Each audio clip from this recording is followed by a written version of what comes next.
So I jump ship in Hong Kong. And I make my way over to Tibet. And I get on as a looper at a course over there in Himalayas. A looper? A looper. You know, a caddy, a looper. Jack. So I tell them I'm a pro Jack. And who do you think they give me? The Dalai Lama himself. The 12th son of the Lama. The flowing robes, the grace, bald. Striking. So I'm on the first tee with him. I give him the driver.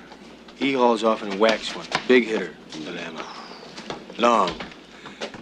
Into a 10,000-foot crevice right at the base of this glacier. Do you know what the Lama says? No. Gunga Galunga. Gunga Gunga La Gunga. So we finish 18, and he's gonna stiff me. And I say, hey, Lama, hey, how about a little something, you know, for the effort, you know? And he says, oh, there won't be any money. But when you die, on your deathbed, you will receive total consciousness. So I got that going for me, which is nice.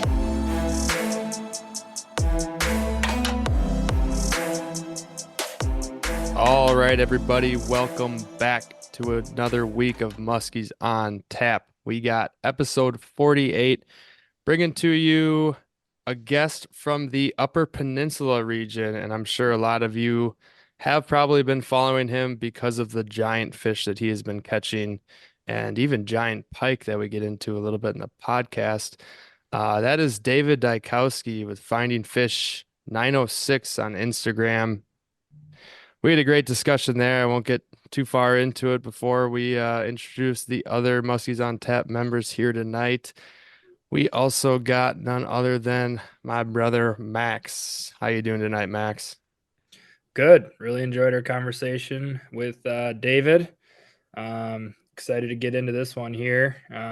Gus, I know we'll tease it a little bit, but you just got back from musky fishing, so we actually have some real life fishing to talk about. Finally, it's been a long time, so excited to get into that as well. Maybe we'll save that for post interview discussion. But as always, very happy that our buddy Brian Eckel here is joining us. Logged on tonight to the Zoom call as King Almighty Powerful, it looks like. So a little bit of a name change here. Not sure what happened with him this last week. But yeah, how you doing tonight, Brian? I'm doing great. Yeah, I don't know. I just logged on and they just randomly crowned me this. Yeah, right? Must have some Zoom honors points. Yeah. That's crazy. Yeah, excited to be here. Really enjoyed this interview. I gotta be honest, I'll bring this up, make the podcast a little bit more cultured. I had a really good time watching some women's college basketball last night. And, I shocked myself. Caitlin Clark is incredible. I don't know how many of you listeners tuned into that, but I did see today that it had more viewers, that Iowa LSU game, than all but one college football game last year, which is crazy. Way. That's unreal. Wow. Yeah. Damn. Yeah, I watched. It was the first Lady Hoopers game I watched from front to back. It was electric. It's a good time. It's a good watch. Yeah, Caitlin Clark definitely. All the hype is definitely deserved. She's ridiculous. Yeah. So I guess unfortunately we didn't do a women's bracket challenge, but we'll get into our bracket challenge and who's leading the charge. I'll pull it up, but I'm assuming we're only down to maybe a couple people with a shot to win it all. Yeah, I think so. We'll get into it after the interview. I know that the Muskies on Tap crew was not great. Brian, you might have climbed up the charts a little bit, but I might get a top 10, a little T10. Gus and I were pretty bad. It was pretty rough. I did a lot of upsets in there. Kind of did that on purpose, making a ridiculous bracket.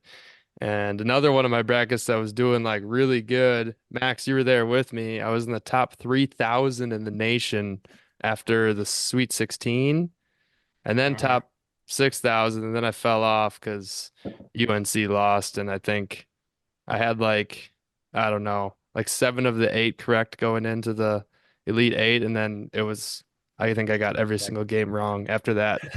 Wait, Gus, are you DFL in the Mott bracket challenge? What do you mean that? What's DFL? Dead fucking last. Yeah. Yeah, probably, dude. Oh, you're close. You're close. If I'm not, whoever's below me, dude, I mean, I'm sorry for your picks, man, because I literally did mine blindfold with every single upset. Shout out Alex McLean. He might be one of them. We'll get into it. No. Let's fire up this interview. We'll get into that. We'll do some roasting and other stuff talk after. So please do not leave after the David interview.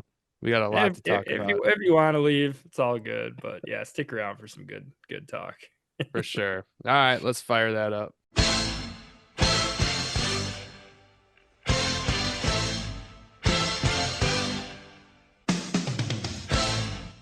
All right, guys, tonight on the line, we have David Dykowski. He was nice enough to join us here. We're going to get into a lot of fish talk here tonight, but let's start off with a round of applause here for David. Just had what'd you say, a daughter or a son born 2 weeks ago? A daughter, 2 weeks old today. My gosh. Her name's Myra.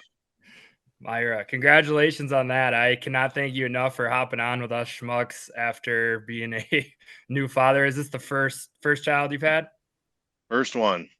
Congrats. It's been an experience. Yeah. How's the sleep schedule been? How's everything going since they've been home? It's been wild. My only tip would be sleep whenever you get a chance. If you have 5 minutes at noon, just do it, because you might not get it all night long. Oh man. Well, it's really exciting. We're very thankful, like I said, for you to come on here tonight. We're going to get into a bunch of musky talk here this evening, as that's kind of what we do. But I think one of the big things that we've been following you for a while, but one of the big things that we've kind of circulated in our group chats and whatnot is some of these massive pike you were catching this winter. So kind of just want to dive into that. I mean, has this been a bite that you've been kind of on for a while and have just, recently maybe been throwing up some picks, or is this kind of something you've stumbled on, more recently? So I'd say up until about 5 or 6 years ago, I was mostly during the winter time. I'm living on Lake Michigan here, Little Beta Knock, Big Beta Knock. I was always a walleye guy, during that. And it happens, I'm sure, still. You're fishing for walleye, trying to be finesse and stuff, and you hook into these big pike, and they break you off every time. Mm-hmm. You get to see them because we have such clear water. You get to see them, and I just started to think, man, what if I just bump up my gear a little bit? What if I'd rather catch those than the walleyes? And I just started figuring out a few different things, a lot of trial and error. And I mean, to make it very simple, it's just using big bait and catching less fish. And I'll use the biggest bait I can get, and I try some pretty off the wall areas, and it's really starting to get dialed in now. It's taken a few years, but I would say I've got it pretty well figured out right now. Are you jigging or tip ups, or how are you targeting? I just run straight tip ups. I sit out there with usually a few beers and do the biggest spread of tip ups you can imagine with big bait, and it's just kind of a waiting game. And they're super smart because we have such clear water. It's unbelievable. Like they want everything perfect, but when I think being a musky fisherman helped a lot with that, just because I do watch for moon phases and different pressure changes and stuff. And it's amazing the way feeding windows work with those big pike. And I just set tip ups and wait pretty much. Well, you kind of beat me to the punch. Honestly, I was going to ask about that because we know, you are a musky guy as well, amongst other things. Obviously with chasing the size of pike you are, I mean, for those of you who are listening to this, who don't follow David on Instagram, I think is it Findingfish906, I believe, or something like that. Yep. I mean, these are massive pike. We're talking like mid 40s and up, northern pikes. Yep. I mean, essentially targeting top line predators. I mean, it sounds like there's a little bit of overlap from thinking about it like you're going out musky fishing to translating that to ice fishing for these big pike. It is. It's crazy, like the size that's out there. Like if you didn't target them, you'd never know. You hear the stories of guys breaking them off. Oh, it was 6 feet long and stuff like that. And with this clear water, if you see one of these things head shaking under the ice, I can see where you think it's 6 feet long. I mean, there is some giants, and there's more than I ever thought there were of them. And it's so easy to think that they don't exist, because if you don't do everything exactly right, which I probably won't get too into detail on that, but basically using big bait is the biggest thing. And it's amazing what actually lives out there and how big they get. So were these fish that you saw, like, I guess outside of the stories, I mean, did you know that these fish existed to that size caliber before you actually caught your first one? I mean, was it something you were chasing, or all of a sudden, you land a 47-inch northern pike and you're like, holy shit, I might have stumbled onto something pretty unique here? So you'd always see them, like not always, but like maybe once or twice a winter, you'd get one up to the hole while you're Mhm. walleye fishing, and Okay. and almost every time, if not every time, they break you off because it's just too light a line, and they always come. I'm sure you guys pike fish, like they fight hard kind of thing, but when you get them to the hole, they always give you that moment of where they kind of relax, where this is my chance to grab them, and it's the second you touch them, they take off, and that breaks you off more times than not. So Mhm. that would always happen. And truthfully, like catching a big walleye on the bay is not hard. Like if you go out walleye fishing on little bait and knock or big bait and knock, you're gonna get bigger ones. And to me, that I like fishing for walleyes, kind of, but like they all look the same to me, and I'd rather be different. And I've always been like a trophy fisherman, so I'd rather just be different. And there's no one else doing what I'm doing on the bay. There's nobody that other than me, my wife, and my one or two buddies that are aware of what's going on, that have been with me when I figured out bites or whatever. But I'm pretty quiet about it, and I just like the being different, and I like that there's the state record walleye in Michigan's like 17 and a half pounds. That's not those aren't just out there, but the state record pike in Michigan's 39 pounds, and we've caught two that were flirting with that number. So like it's out there. So that's kind of the fun aspect to it as well. So go ahead, Brian. You can go ahead. I was gonna kind of change it up a little bit. Or did you have Oh, I was just gonna ask if that's like a goal of yours then. I mean, it sounds like obviously you got pretty damn close this past year, but to have a state record Yeah, fish on your name would be pretty cool. I'm big on like I guess like history and fishing, and like getting my, you know, making my story, I guess. And no one's gonna remember me catching a 28-inch, 30-inch walleye. I've done it so many times. Everyone's done it that lives around here. Mhm. But people will remember if I can like crack a 50-inch pike, which they're out there. And Yeah. that's just I don't know. I've always been more of, I'd rather just get that one big fish that people actually care about than like a limit of walleyes. I just that doesn't, maybe that's just me, but I just don't think that people remember when somebody goes and gets a limit of walleyes. It's just the trophy fisherman inside you, that's like us Yeah, as which musky is fishermen, which is not a bad thing at all. yeah. I completely agree. And I mean, it seems like you catch plenty big walleye on the giant bait that you're using for pike too, which is So that's pretty another part of it incredible. is I like I said, I used to target big walleyes, and I've caught 10 times the amount of big walleyes I ever caught targeting big walleyes now that I target big pike. It's amazing. They just choke big baits. Mhm. And like it's kind of funny because some of my buddies still do the walleye thing, and I think it probably bothers them, the dress, because I'm catching these trophy walleyes on 10-inch suckers, and they just choke them down. They have no problem eating something like that, That's and I think a lot of incredible. times they prefer it. And you just target these trophy pike in the winter mainly because it's when they're the heaviest that you can go after them, pretty much. Pretty much. What I would say about me is I love muskies. Muskies is my favorite fish to catch. Every time I go fish for something else and then I go back to muskies, I'm like, why would I ever fish for anything else when a muskie eats both sides? So if I'm gonna fish Yeah. for anything else, I love big pike. I love big smallmouth. I like largemouth fishing a little bit. I like fishing for all sorts of fish, but I really would prefer, if I'm gonna fish for other fish than muskies, that they are at the biggest they can possibly get. And that's why I like the pre-spawn smallmouth, or like maybe late fall smallmouth. And then I like the ice fishing the big pike. other than that, I don't want to catch them when they're even I mean, I'll take a 45 incher in the summer, but it's not going to weigh 30 plus pounds. Right. So that's kind Well, of where I'm at with that. sounds like you got your seasons pretty dialed, and I think to kind of pivot gears here, let's kind of rewind the clock here and go into maybe how you got started fishing. It I don't know if it was starting with musky or whatnot, but where did you start fishing or how, and then kind of how did it develop to where you're at right now? So when I look back at becoming like a fisherman and stuff, it seems so obvious now how you create somebody who's so obsessed with it. When I was young, we bought a cabin, a really nice cabin on a lake up in the middle of the woods up here in the Upper Peninsula. It's just a small cabin. And my parents really just gave me all the tools to become obsessed. I had a 10-foot bass tender. They're like those hard plastic boats with a Hell trolling yeah. motor. And Nice. the lake we lived on was just a circle. So my mom could see where I was at from any point in the lake if she went down on the dock.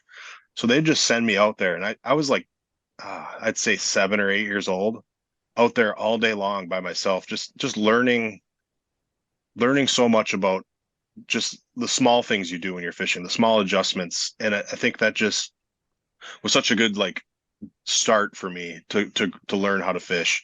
And my mom always likes to bring up that she would go down to the end of our dock and she'd place a bottle of water and a plate of food, and I would just drive by like a drive-through and grab it and just keep fishing because she couldn't get me to come in. So there was pike and bluegill in that lake and largemouth, so that's where I started. And then after that, I just slowly grew into the mentality of I'd rather just fish for big fish. I want fish that get people's attention. Like there's an old video I watched of Larry Dahlberg. I'm sure you guys know who that is, talking about Mhm. fishing, and he said, as you grow as a fisherman, first you catch a fish, and then you think, oh, I caught a fish, now I want to catch a limit, and then now I want to catch a big fish, a trophy size one, and eventually you get to the point where you want to catch fish the way you want to catch fish, and I'd say that's like the progression I've been on. I want to catch big fish the way I want to catch them, and that's kind of how I go through that. But truthfully, I didn't become a musky fisherman until I was 19 years old. So there really isn't much of a musky fishing community in the Upper Peninsula, which is insane because like Wisconsin, you're like bred into doing that. Everyone musky fishes there. Right. There's Mhm. just not that many opportunities up here for it. So and even for me, I have to travel a little bit to get to most of the lakes I go to. But once I was about 19, I went for the first time, and I caught a nice one, and I've been hooked ever since. What did you get that first one on, So if you remember? this is kind of a good story. So the first time I ever went, my buddy had caught one on accident at this lake, and he said, "Well, they only bite when it's sunny," because it was sunny that day he went. So I went. So I went in my little. I was like, "Well, I'm going the next day." Once he told me where he caught it, and so I'm like, "I'm going the next day," and it was just like a downpour. And I went out there and I didn't have any rain gear. I was in my like hunting bibs and jacket, just getting soaked. And it was raining so hard that day that I had to pull the plug out of my John boat and drive circles to get the water out. I don't know if you guys have ever done that, but Oh my God. it's like Yeah. it was bad. And I get there and I start casting, and it looked really good. And honestly, it is a really good spot. But I start casting, and I'm like, what am I doing here? I can't catch one of these fish. I don't know what I'm doing. And I was using a Jimmy Houston Hog Hunter spinning rod with like 14-pound braid, and I was throwing a Mepps #5. And I'm like, what am I Classic. doing here? I can't catch one of these. I'm not good enough to catch a muskie. I could go to another lake that's just down the road and catch all the pike I want. So I fished one spot. I went to fish the next spot, and I'm going along like this sand break where there's cabbage. It goes from like 3 feet down to like 8 feet, and there's cabbage down below it. And I look up, and I swear I thought, oh, there's a log up on the top of that sand break. I should cast at it. So I bomb a cast at it, and this fish, of course it's a muskie. It turns around and just inhales this Mepps #5, and I didn't have any backing on that spinning reel, so I set the hook, and it just all like went loose. So I Oh, reeled down and set the no. hook again. I had no trolling motor on the boat or anything. The wind is blowing me across the lake, and I'm fighting this fish, and in my mind it's a 50 incher, which it could have been a 40 incher at this point. I don't remember. but in my mind that day, it felt like a 50, and I could not get it into my little Fravel bass net. I went to try to grab it behind the head, and it broke my line. And Oh, it broke my line so like anticlimactic. It just sat there on the surface, and just like I was like, oh my gosh, and then it just slowly swam away. And I I like don't get any service at that, like phone service, but somehow right after that I called my dad, and I was like in tears telling him about it, and he's like, well, how did it go through your steel leader? And because I told him I was going to put a steel leader on, and I'm like, oh, I never put one on, and I was just crying because I never put a steel leader on. And anyways, a few hours after, the rain broke, and I all of a sudden had some peace come over me. Like, at least I got to experience it. It was really cool. And not 15 minutes later, the musky gods rewarded me with like a nice 43 incher. And oh that was man. it. And if I could be a fly on the wall to watch how I handled that fish, I would not like it. But I got my first one. That fish got to sit in the bottom of the boat for a little bit before I let him go. But I didn't know any better. Oh, man, that's awesome. So yeah, I mean, that's a great story. I mean, like for a lot of us, I mean, it's like that first muskie that kind of changes the gears. So after that, I mean, clearly, like you were saying, you have to travel a little bit. I mean, you started doing these more exploratory missions, I'm guessing. I mean, after that first fish, was it something that you just kind of continued to chase like that year where it just started to ramp up, or was it more of a delayed thing where, maybe the next year you're doing a few more musky trips and then now you're at where you're at, but or did it kind of just like get the ball rolling right from then on? I always say that was the most expensive fish I ever caught in my life because Yeah. I am Yeah. so financially invested into those fish now. It's unbelievable. But it really did. After they caught that one, that lake is like really clear and there's a lot of them in there. So it was a good lake to get started because I'd always see them. And Mhm. I would say it took me at least the rest of that year. And there's two lakes really close to each other. They're really similar. And I would say it took me at least the rest of that year to start fishing other than those lakes. I mean, Okay. those were like I like cut my teeth on those lakes. And I never really got any too crazy like size ones, some nice ones. And I would at that age, I would fish 15 hours if I had to and just cast the shoreline. And I spent a lot of time casting. And then I would say it was the next year after that where I got my first like good setup or like decent setup. It was a Cabela's musky rod, and one of those green ones, and a Abu Garcia 6500. And that was my first setup. And that next year, I still mostly fished those lakes, but then I began to expand my reach, I guess. Sure. And you What mentioned to us before we started to hop on here that you're closer to the eastern side of the UP. So, I mean, do you ever find yourself venturing down to Wisconsin much, or are you kind of tried true, Upper Peninsula fisherman? I'm pretty much like dead center of the UP, like south center, I would say. So Okay. the nice thing is well, I shouldn't say it. It's kind of a nice thing, but the center of the UP, like if you looked at like just the center portion, there really isn't that much musky opportunity there. We're working to get them to stock them in Little Bay to Knock again, and there's a few randoms out there, but there's not a fishable population really. Hmm. But other than that, there's not really a population close by. But being centrally located, it gives me the opportunity to go east or go west in UP.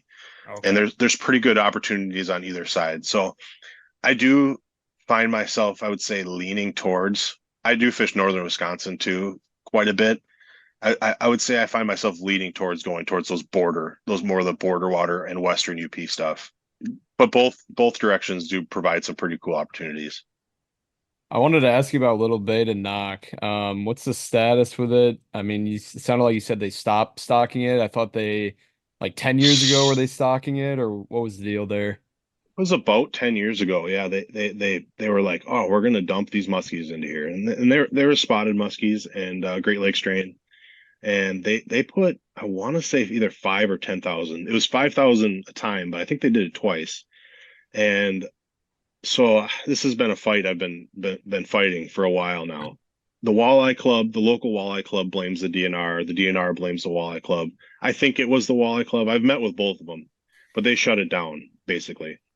They have enough power, enough guys where they They didn't want it affecting the walleyes, which we know it doesn't, but Right. that's what they wanted, and they shut it down. But I've met with them since, and they honestly they sounded like they were willing to work with us and maybe change the location of where we're putting them in. But there's some wheels turning. That's all I can really say. But I think in the future we'll be able to put them back in there again, and I think they get huge because everything gets huge out there. I was I mean, just gonna so say, did those pike fish are getting that survive big. very well, or any idea on that? Have you caught one out there?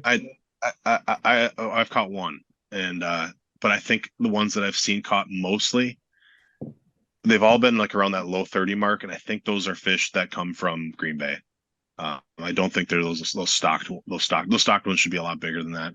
A guy who fishes a lot for pike on the bay, and he does like if you have time to fish out there every single day, you're probably going to run into a muskie over the course of the year throwing musky baits. He did last year. He caught a 47. It was like the ugliest spotted muskie I've ever seen, but One of the it was stock ones?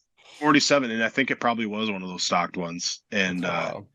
it was like dark. Like you don't see those spotted muskies being dark. And it was like really dark, and it was interesting looking. But I think if we could supplement them, I've kind of being a musky guy around here, there's not many of us. There's like a handful. So people know that I'm a musky guy. Whenever they get one on the bay on accident or on or in the area, they always are like right away going to tell me, which is great because I've kind of almost got a map in my head made of where they like to be. And I think if we can supplement that area, we could make a pretty cool fishery. So Yeah, I'm that'd be hopeful. awesome to see it take off, or to see him at least start stocking it again. But like you said, there's doesn't seem to be like a ton of musky fishermen in the UP. So what does your stocking look like elsewhere, with the inland lakes? Is it hard to get through to the DNR? Are they, enthusiastic about stocking, or? So the interesting thing about Michigan is our capital and all of our power is in in lower Michigan. That's where all the people are. So we're like the redheaded stepchild. We get we get treated not fair, and it's difficult for us to get muskies stocked in the UP. This last winter, my wife and I worked with the DNR with the rearing ponds, getting the muskies ready to get transported through the UP or through Michigan, I should say, from our hatchery in the UP. And I think it's some insane number. Like we reared like 30,000 muskies, and I want to say 200 of them went into the UP. It was an unbelievable number, and we raised them in the UP, and they all got shipped down over the bridge. So it's a battle, and a lot of it is who we have running the show with our DNR. So I'm a member of the Boundary Water Muskie Club, so we talk with the DNR fairly often, and the woman that is in charge of our calling the shots on that kind of stuff, from what I've been told, she has a degree in like frogs or something like that. It's not even a fishing related degree. So when you have someone like that who needs to be making the calls to get us muskies and stuff, it's not good. So it's a hard conversation to have. I mean, Yeah. to get through to people that don't musky fish, like even it really is. yeah. So sorry, Gus, were you gonna say something? I think I cut you off earlier. I might have, but I think I forgot it. But I was gonna say then, David, you probably meet a few interesting characters at the boat launches, I would assume. Yeah. Because I know. Oh, don't get me started. There's this guy, and the worst part about him is most of those guys, those interesting characters you meet, don't know what they're doing. Mhm. There's this guy who, the worst part is he does catch them, and I just the first story that pops in mind when you talk about that is he only gaffs muskies, and he lets them go. way. But he's like, oh, I gotta show you this video, and he'll come over and show me this video of him gaffing a muskie, No way. and he's stepping on it, taking the hook out, and he shows up to our boundary water meetings, and we can't like just tell him to leave. And I told him that the first day I ran into him, I tried to give him my net. I said, here, I'll give you my net if you stop using that gaff. And he said, oh, Is this I'll an buy my older own. fellow, or? Yeah, thankfully. He's in his 60s anyways. And but like that's the worst part is it's the most unbelievable thing you'll ever see. He trolls suics, like weighted suics. He trolls them at like 6 miles an hour. And he catches What? muskies. Christ. In the I'm prop telling you, wash? I wouldn't believe it if I didn't see it. And a guy told me about it before, and he said, yeah, he trolls Suex super fast and he catches them. And I was like, you must have been the guy who told me about it. I was like, oh, you must be mistaken. Like, you must have not heard him correctly. He's not trolling him. Right. Well, sure enough, I'm sitting there on this lake casting, and I hear this, old two-stroke just humming. I look over, and this guy trolls right up to me and starts talking to me, and he's trolling like a 12-inch Suic, and I was like, oh, this guy's not a threat. Sure enough, I watched him catch a really big one, Oh and my goodness. and he We gotta came get over and this he guy on showed the pod. Yeah, we need to his get name- dialed. his name is David. That's the only thing I know. Oh, So that's Oh, funny. Is no. you think he'd be a good guy? I mean, he catches them. That's probably part of it, but. How do you gaff a fish and then release it? Aren't you just like puncturing their stomach or Good question, So Brian. the funny part is, I don't know how much you guys fish for other species, but like if you were to like go catch walleyes, some guys like to bleed them. You know how they cut them like right where Right. the gill plates meet? That's Yep. where he gaffs them because he wants to see he said he catches them again, and he can tell which one he catches because of the hole, which I doubt, but I have a that's hard that's time that's that believing is wild. So if he's doing that in the summer, there's no way those fish are swimming away. yeah, it's unbelievable. But luckily, I don't think he's out there that much. Yeah. That day I ran into him, he came out and he trolled that whole lake in about an hour, and then he left.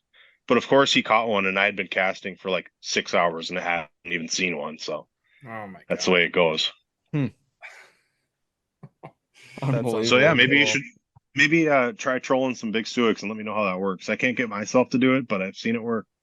We've heard that like a couple other times, and it seems like an old school way because every time it comes from someone, it's an older fellow. So they must have. Go Yeah, ahead. I could see like Rip trolling him. You know what I mean? Like Yeah. working Sure, but yeah. that's not the way he's doing it. He's just straight. And they do have a little bit of like a wander to him. So maybe it's like a subtle way to get him. You haven't tried it? I haven't. No, if you ever see me doing that, I don't even know. Yeah, you're It's been at a that bad point. day. Yeah, I was just gonna say you've really run out of options at that point if Yeah. you're resorting to that. Do you troll at all? Do you incorporate trolling at all into your musky fishing ever? So I used to be dead. So the guys who taught me how to musky fish are like, they're good sticks, and they are dead set against sucker fishing, so that's kind of the way I was for a long time. And I was also dead set against trolling. I was like, that's not right. And as I've gotten older, within like the last 2 years, I've came around to using suckers. And now in the fall, if I have to take a break, I may as well keep a line in the water and I'll troll like one line. I don't have like planer boards set out, but I will troll a little bit. If I need a break in the fall, other like in the summertime, I don't troll at all. And then Right. you're using suckers now in the fall or? I will, yeah. Yeah, it's a lot of fun. And it's just how you're taught, right? I mean, two of the guys that really got me into musky fishing hate it. And so that's the kind of the way I was. They're like, oh, it's cheating, and it took me a while to break through. Like, just because they don't like it doesn't mean I can't do it. And it works really good for everybody to get to catch a fish. And I've came around to using suckers now. How was your fall this year with suckers? Because we went through our struggles with just a ton of fish slowly following them and non-committal fish. Did you kill them on it this year? Yeah. You can't really get suckers up here very easily. So like if you get them, it's pretty good. And then I went to Wisconsin and stuff, and I don't know. I don't know if I'm just lucky or with suckers, but like I've never really had an issue getting fish to eat them. Huh. Yeah, I don't know. I guess there was a couple days after the full October full moon. So the October full moon was just insane, which it is every year.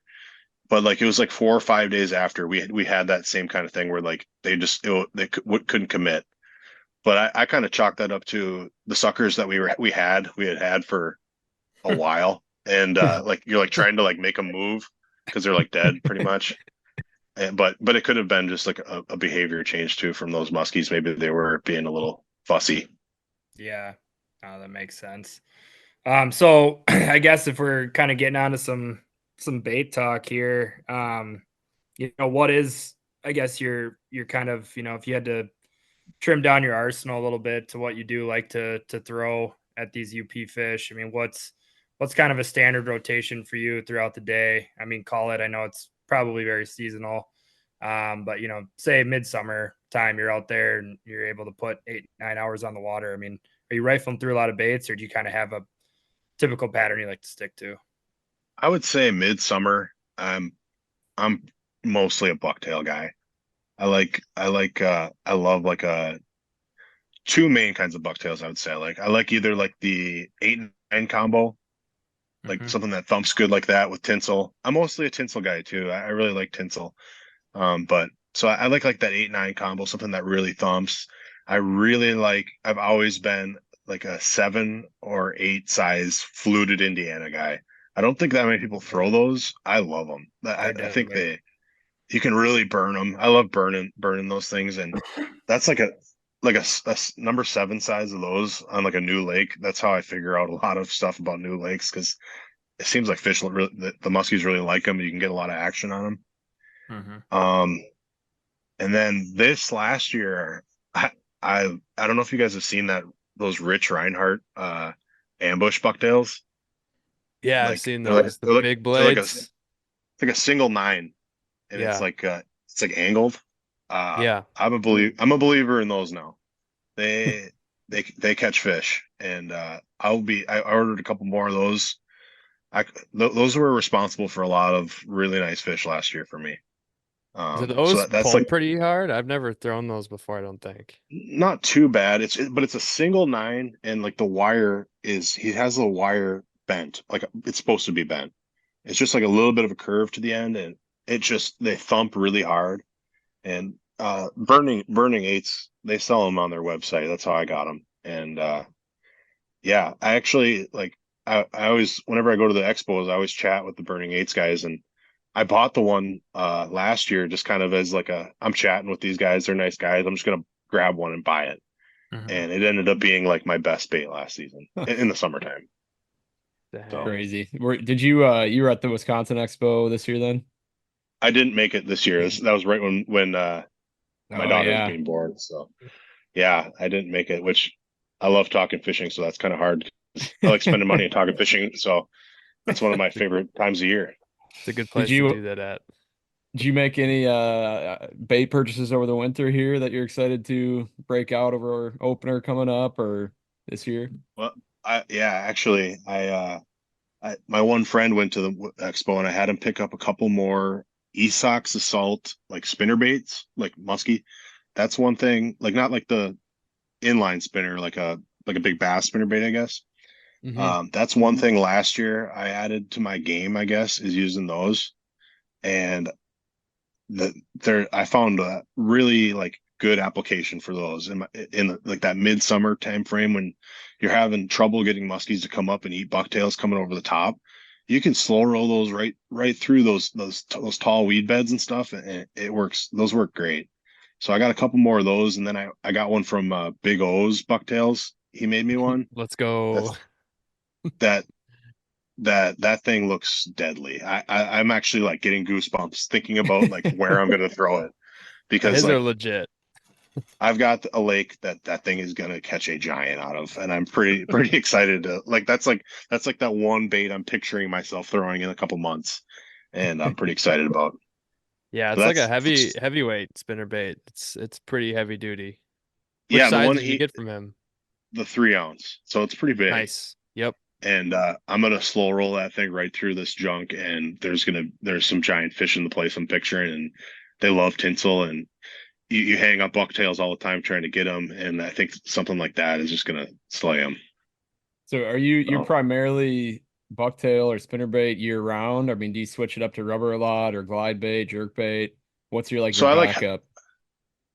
So like as far as summertime, I'm pretty much mostly a bucktail guy.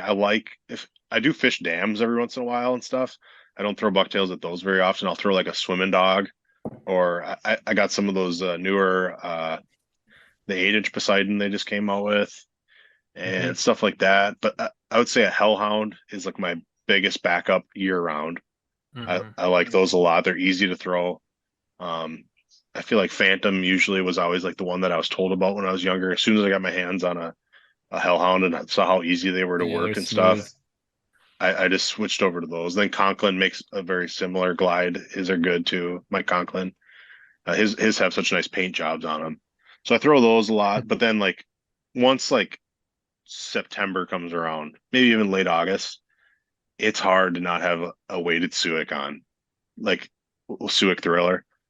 Uh, Yeah. those baits just catch fish. They make fish do muskies. Sometimes on the right day, those Suic Thrillers can make muskies just be stupid. And Yeah. it's unbelievable because they're such an old bait.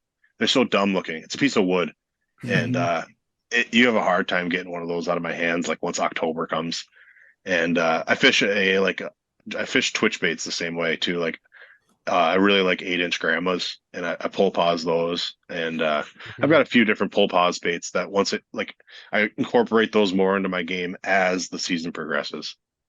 Okay. How do you kind of like to use your Suic? I know there's a lot of people that like to do them differently. Like if you talk about your cadence, like if it's a lot of shorter pulls or I longer do pulls. I do like pretty like solid long pulls, and Mhm. I incorporate usually at least two long pauses on Yeah. the retrieve. Usually one about maybe a lot of times I like to do one like pretty early on, like maybe a couple pulls in to get it down to depth and pause it, like where I'm visualizing that fish is sitting right on the edge of the cover or on the break, and then always by the boat. You always have to let that thing hang. Yeah. I mean, there's been Yeah. so many times it's almost touching the surface, and I've had muskies fly out of nowhere and eat that thing. Um, but yeah, I would say longer, bigger pulls, trying to get it down to depth, and then incorporating hang time is important for me. Yeah. The Suics, I don't know what it is about them. Like you see all these dive and rise baits that are being made and then it's always the trusty Suic. It's the one that I would probably say in our box does the least underwater other than go down and come back up. I Yep. mean, it's crazy. Like just as you're talking about like trolling it, it's like or that guy that was trolling it and then getting the big fish, it can't be doing much down there, and there's something to that sometimes. Yeah. That's just what the fish want. Yeah. I think it's just a lot about what kind of mood the fish are in. I watch a lot of I bass fish and watch a lot of bass fishing stuff, and a lot of these top guys are switching over to jerk baits that have no rattles and no flash on them because they like it more subtle. So maybe that's the same kind of thing with muskies. Maybe they don't want it Hmm. so flashy. Maybe they just want a piece of wood that's barely making any noise. I'm not sure. We can I go ahead. I was No, just gonna say I don't think bait fish make a lot of noise when they're swimming through the water generally. You know what I mean? Like what yeah, they're actually eating, they're not rattling. They're no, very rarely freaking out like a crazy lure. They're just kind of dying, you know. So Right. maybe that's something to do with it. We could cut this next question out if the answer is no, but have you ever tried to tackle them on the fly? I have. So I one of my good like I only musky fish with a couple people. I really my wife comes with sometimes, but I wouldn't say she's really hardcore fishing for them very often. But one of my first good friends that I started musky fishing with, his name's Nick Kaczynski. That dude is he's humble, but he's like a legend with the fly. And he gave me a rod and a setup, and this is like an insane story too, but it's like my claim to fame with the fly. I He gave me a rod. He told me all I had to do was buy a reel. I bought a reel. He gave me a line. He gave me a handful of flies, and I went down to this dam, and I literally was like teaching myself to use it, like messing around. And I put it out there, and I'm like, okay. And honestly, I don't think I would have caught this fish if I wasn't thinking about like going through that. I bring it back and I start figure eighting it, and I'm like, okay, I got a strip set, blah blah blah blah blah. And I look down and there's a big fish all of a sudden rises up behind it. So I go around in the oh eight, and my God. that fish, I hung it on the corner, and that fish inhaled it so hard that the fly was sticking out of its gill plate. Oh And I my set the God. hook, and I'm fighting this fish by myself, and the line, like I'm not used to that. So the line Right. got wrapped around my legs, Oh, and Yeah. the fish is pulling me down river, but the line got wrapped around a rock. So like I'm stuck behind me, but the fish Jeez. is going the other way, and I landed it, and it was like a big mean 47. And That was my first ever cast with a fly rod, and Oh my God. I've only ever caught one muskie since on the fly, and it was like 28 inches. So That is crazy. yeah, but the That's fly, an awesome story. if I had more patience, I don't think I would say other than live bait, I don't think anything can fool a muskie like a fly. I've watched my buddy turn fish that were so negative and worked them and worked them and worked them with a fly, and he's got them to eat. So I'm just not quite patient enough for it. That's incredible. Gus, you're gonna say Oh, something? I had something before, Brian. You brought up the fly. Back to the what I found interesting that you're talking about was the rattle versus no rattle. So it sounds like you've kind of teetered away from baits with rattles. And I mean, we catch a fair, a great number of fish on, crankbaits and stuff with rattles here, but we also fish a lot of dirty water. Do you think that has anything? Do you fish some dirty water where you would think like, oh man, I wish I had a crankbait with like really loud rattles here instead, or is it because you maybe you fish a good amount of clean water and I not like fish a lot murky? of I fish a lot of both, and I think they'll eat either depending on the mood. Yeah. I guess to be honest, which one I like as far as rattles and not rattles, I can't Hmm. honestly say it's really crossed my mind when I'm rifling through baits. But Mhm. I just think that depending on their mood, maybe that is the difference you need to turn a fish into a lethargic fish, into a one that'll eat or what they want on that given day. Yeah. Yeah, Yeah. I just think that's another factor that maybe I should be thinking more about. Yeah. Because It just trying to make sense for why that suic works so good. I don't right. know. It's just such a common question that I get sometimes from people, and every time they ask me, I'm like, they're like, "Does it matter?" I'm like, "I think so, but I don't know." That's why like 50% of my cranks have rattles, and then 50%, give or take, don't. It's like I just kind of Yeah, throw each of them on a given day and kind of go from there. Well, I yeah. mean, I'm But even thinking about like, I mean, Gus, like there's, one particular year where one of the lakes that we fished a bunch, like they were loving gaudy colored bucktails, super flashy, tinsel, whatever. And then the next year we were throwing the same stuff that we were crushing them on the year prior. And like we couldn't get fish to even show their face. And then as we kind of progressed throughout the year, we started throwing more natural colored bucktails when we were throwing bucktails. And like we ended up having a super natural non-gaudy bucktail be like our highest producer for a long stretch of time, and that bait still Yeah. does well for us, but like same lake, just 2 different years. It was just bizarre. I mean, maybe water clarity might have played a factor to that, but it could just be something where everyone's going one way, you start kind of shifting back times, to like we talk about, sometimes it's great to go back in the box and throw something old like a Suic or something that you had success on 6, 7, 8 years ago that these fish might not be seeing as much. I think we get a little caught up in the musky community. I feel like of what's the new hot stuff, and then everybody goes to it, and next thing you know, that it kind of runs its course, and you kind of have to go back and get creative and think about some old baits that you maybe haven't thrown in a while. Because if they caught fish once, they'll probably do it again. absolutely. I've seen some fish in the last couple of years come absolutely unglued on a hog wobbler, and those used to be the deal, and you don't even see them anymore. You can't you don't see anybody use them, and Right. there's all sorts of those old baits that still work. I think the fish do get educated, especially on smaller lakes. But not only do I think fish get educated, I think it's amazing how much a lake can transition like within a year. The water levels Mhm. change, the weeds grow in different places. Some places the Hmm. weeds grow really well, sometimes they don't grow at all. And like if you fish those places the same way, you might think all these, there's no muskies or they're educated now, but it just you might just have to fish them differently, which Yeah. is a tough thing to do because when you find success one way, it's really, I mean, for me anyways, it's really hard to break away from what I've had success on in the past. True. But I mean, it even goes to like, you're talking about how some of your nicest fish this year came on a single 9 bucktail. And, if you're out scouting lakes, you're throwing that 7 fluted blade, and you look in, I would say a vast majority of musky anglers tackle boxes right now, you're only going to find double bladed bucktails.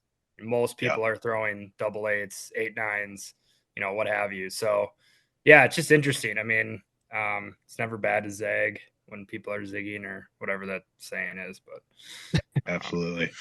probably kind of fucked that up, but yeah, you catch the drift.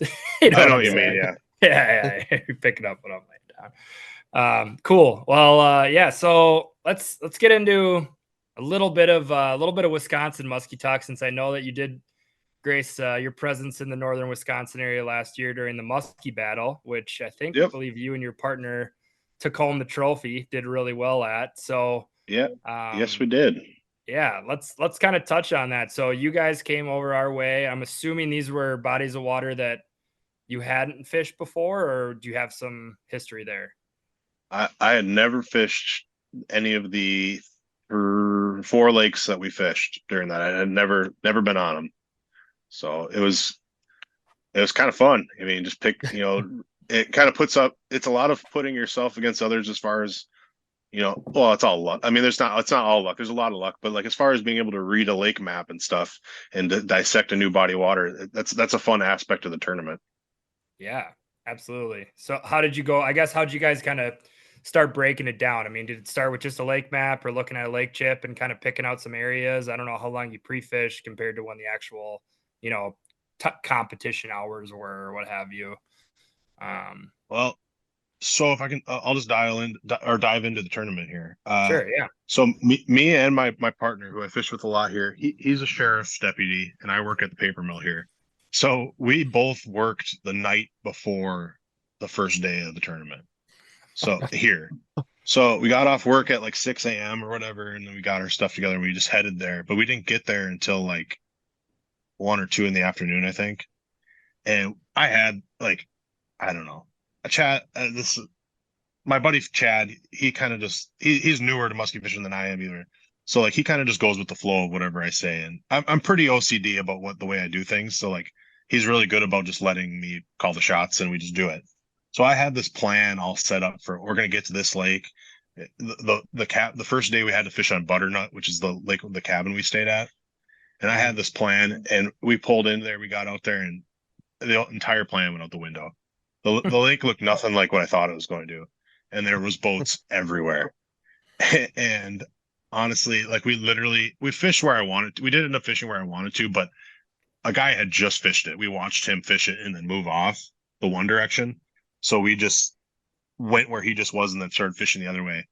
And I don't know if you guys have seen the video or not, but we got a nice tiger right away, like right away. Mm-hmm. And I'm like, oh, this is great. But then in my mind, I'm thinking, well, we must be way behind because we just got here. All these guys are already out here fishing, and we get this one right away. So there must be a really good lake, and we just happened to get here and get this one right away. But I think that was one of only 2 fish that got caught, and it was quite a bit bigger than the other one. So that was pretty lucky. And then so we had to fish that lake that day, and then by the time we got back to the cabin and stuff, we were pretty tired, and we just planned on going to another lake that one of my friends from that area had told me about, and he gave us some information, and we went there, and that lake was more of my style. It was a really dark stained water. I was going to tie on a bright colored suic or a bright colored grandma or whatever and twitch it along the breaks, and we were going to drag suckers. And I mean, truthfully, we just got our ass kicked all day there. And somehow, by the grace of God, at the end of the day, we got a pretty big one. I mean, not a pretty big one, but as far as the tournament goes, it was, I think, the second, or it was right there for the biggest fish of the tournament on a sucker at the end of the day. But we fished, that lake was like my style, and we just couldn't move anything, and we really struggled, which isn't my experience in northern Wisconsin compared to the UP. Like normally in northern Wisconsin, I go there, and it just seems like your lakes are better taken care of, better stocked, and there's just a lot more muskies. And so I was really confident going to that lake, and we got the one, but I don't know how many other fish were caught that day. I don't think there was very many. It was like a monsoon. But so then the funny story with so actually, even if we didn't fish the third day with those 2 fish, I think we would have won the whole thing, but we didn't know that at the time.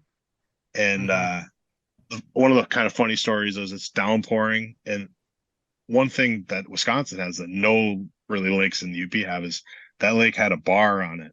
So I don't know if that gives away the lake at all or not, but probably not in Wisconsin.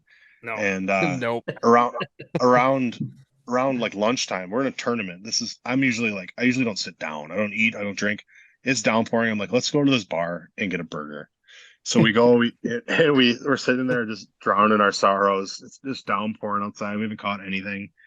And we're sitting there. We made these guys feel bad for us, I think.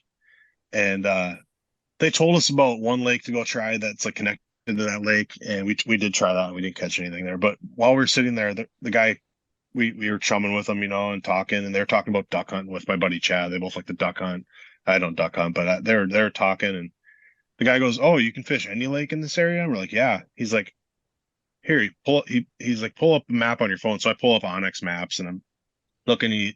He sends us. He shows me this, like, I mean, it's like a wild goose chase. Like, go down this dirt road, you'll see this, and then you got to turn here, and it might be pretty rough, but you could be able to like drive up around that mud hole and like, I mean, middle of nowhere. And I'm like, kind of listening, kind of not, but I put a pin on it, and so he goes and sits back down by his buddy, and his buddy goes, "Oh, what lake did you tell him?" And his buddy tells him, and his buddy's eyes got big, like, "You told him that lake?"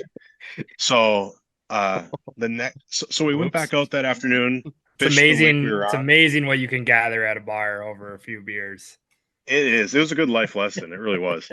And so we go back out on the lake we were at there. We catch that one pretty nice one. We go back and we see how everyone else did. And it was just a bad day as far as weather goes for everybody. And we were pretty lucky to get that big of a fish. And so like the next day, I'm like, I think we got to go try that lake after seeing that guy's reaction. And it felt so crazy, like, because we got up early, and we wanted to get there for whatever the time was that we were allowed to start, which was dark. And we had to go to this lake in the middle of nowhere. And then we had to portage through to another lake. And it was just so trippy doing that in the dark with no cabins on the lake or anything. It's just the middle of the woods. So there's no light. And we get through to that back lake, and I'm like, I just felt like such an idiot. I'm like, these guys got us so bad. Like, this isn't real. They got us. They just got us to drive into the middle of nowhere and launch our boat and like go through the shallow canal all the way back into here. But anyways, the time turned whatever time we were allowed to start fishing. I think I made 3 casts and I caught one. And then we just started pounding. I mean, I would have spent all day at that lake if we could have. I think we caught, I don't remember what we caught. I think we caught 6 of them or something and saw a bunch of other ones. We had one point where one was messing with our dead sucker and we're trying to get it to eat it. And it's like tasting the water by it. And then another muskie swims up and grabs our other sucker. And then while we're trying to go get the boat turned around for that sucker, the one that was looking at it eats that one. It was just dumb. And towards the end of that video, I say something that's like, I almost feel bad thinking that every spot's going to have one. I just get that out of my mouth and another one eats my bait by the boat. Like, it was a cool lake. And that's why you should take a break and go to the bar, I guess, sometimes. Great life lesson. And they weren't big, but it was fun. I mean, yeah, that's a great day. It sounds awesome. And I feel like you probably have, I mean, I guess I don't know this for a fact, but I'd imagine, you probably have some experience doing some exploratory stuff like that in the UP. So as weird as it was, I'm sure you were probably right in your element. Like, all right, I've done this before. Like, I can do it, and executed obviously well. So, that's like a typical, that's a kind of like a typical day going musky. If I talked to a guy at the bar, he told me that here, I wouldn't even think anything of it. But just being in Wisconsin, and I don't know if I could trust this guy or not. And we were pretty, we were soaking wet and sitting there with our hands out looking for a handout. We were pretty vulnerable. He could have sent us to a lake that had nothing in it, but we got pretty lucky with that. That's awesome. So is that your first time doing the musky battle, or have you done one? I think, didn't you do one previously in Minnesota, if I remember seeing? Yeah, I did the Minnesota one in 2022. And that was a lot of fun. That was my first time fishing muskies in Minnesota, and I got a 46 or something like that, like right away, and then I lost what felt like a really big one the next day, but so I got a little taste of it. It was a lot of fun. Nice. Ooh. Yeah. And one of the go ahead. Oh no, go ahead. Finish that. I was just gonna say one of the guys during the tournament got a 54.5, and that's just like mind blowing for me. Yeah. So like That's like unreal. I felt really good getting like a fat, thick 46, and I'm like, oh, this is awesome. And then, yeah, the group chat, all of a sudden a 54.5 gets on there and it doesn't feel that big anymore. Yeah. Well, if you want any more excitement about those big O spinner baits, I lost the fish of my lifetime in Minnesota on one of those big O spinner baits. So they definitely trick some big ones. So you got that to look forward to, I guess. I believe it. Yeah. Yeah. Those lakes, I think from what I was told, those lakes are more of like a big fish area, that Bemidji area. But Mhm. I'd like to, if I ever go back, I'd like to go try it. Like, I think it's the Detroit Lakes area farther. I think Yeah, it's more like southwest to where we were. Anyways, it sounds like those you can still get a big fish in more numbers, but that's just, I don't have a whole lot of experience over there, but I'd just like to go and catch a pile of those spotted muskies over there. Yeah, they're really cool. But yeah, what I was gonna say is we're excited. You know, it sounds like we're doing the muskie battle for our first time here this upcoming fall. So yeah, we're looking forward to it. Should be a lot of fun. It is a lot of fun. The camaraderie is really good. And especially for me, like up here, I don't have people to like get in depth about muskie talk with. Mhm. Really, there's not a whole lot of like in-depth fishing talk over here. It's not like that.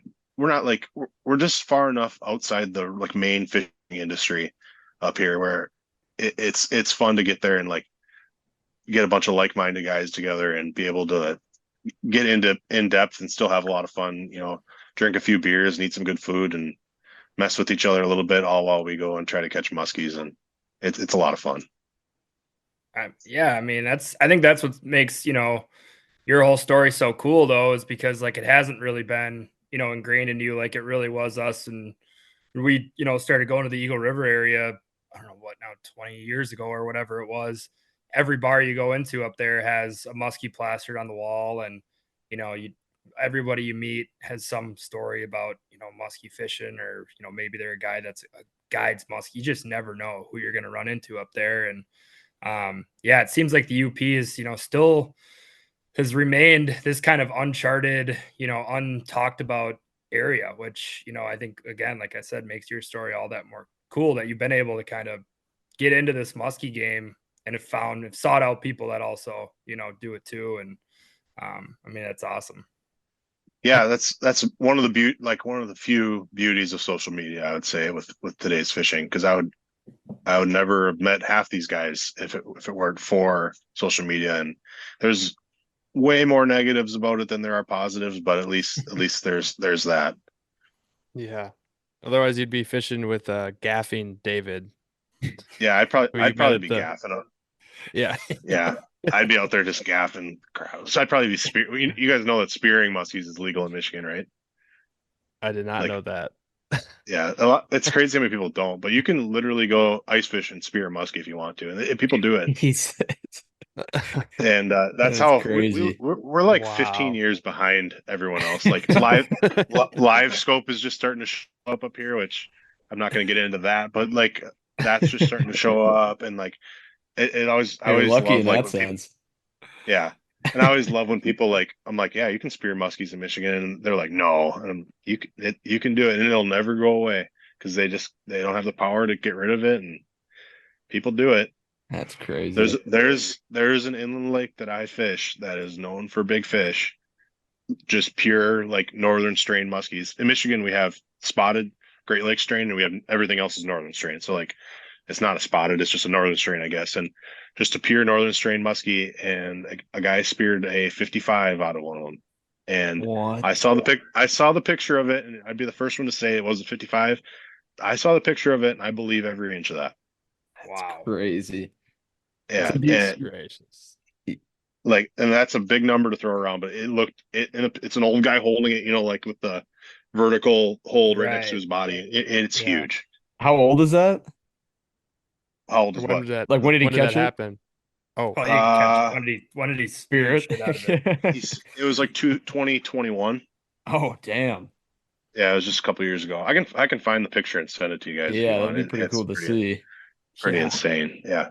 I mean, it was either 54 and a half or 55. It was right there, which I know that's 54 to 55 is a big difference, but like it's like right there. Yeah, it's And a big fish. Yeah, and it's huge. I'll find the picture. I've cried over it a few times, and I'll send it over your way. Seriously, that's Like there goes And those that's genetics.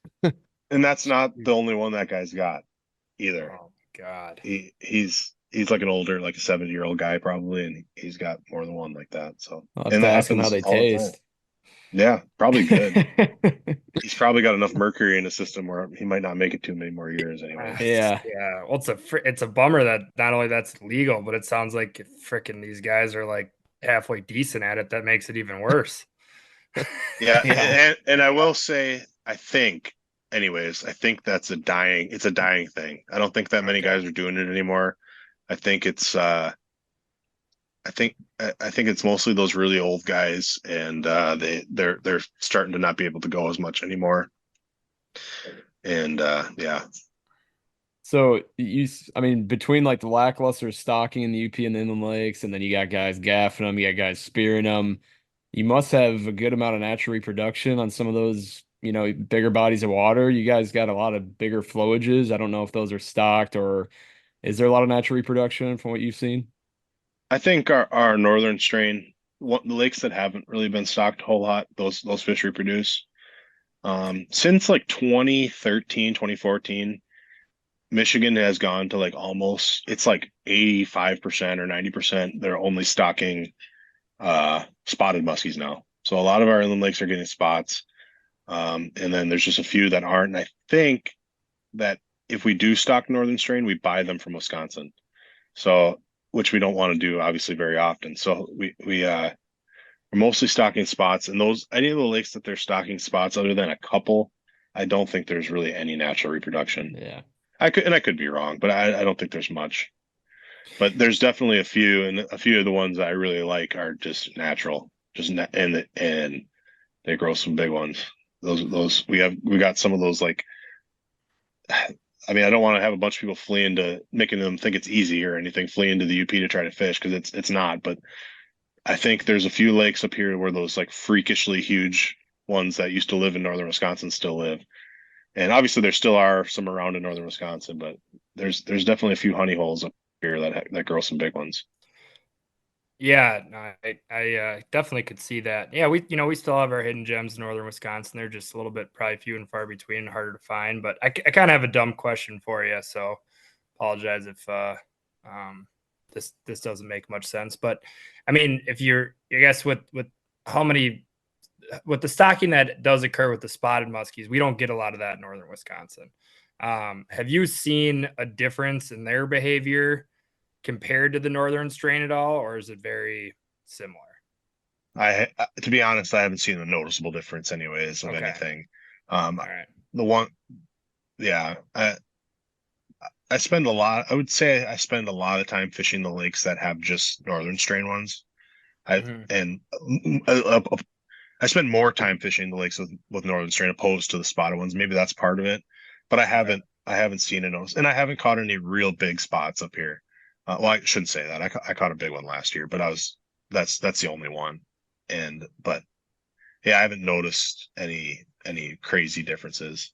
I'm Um, just curious because I think people talk about the differences between like the Leech Lake strain and our strain that we typically see in northern Wisconsin. But I mean, now that they've been stocking, Leech Lake strains in some of our Wisconsin bodies of water, like when we went down and fished Madison PMTT, I don't know, yeah, Gus, if there was there really is a noticeable difference if you put them in the same body of water, if they, really behave much differently or not. I don't know.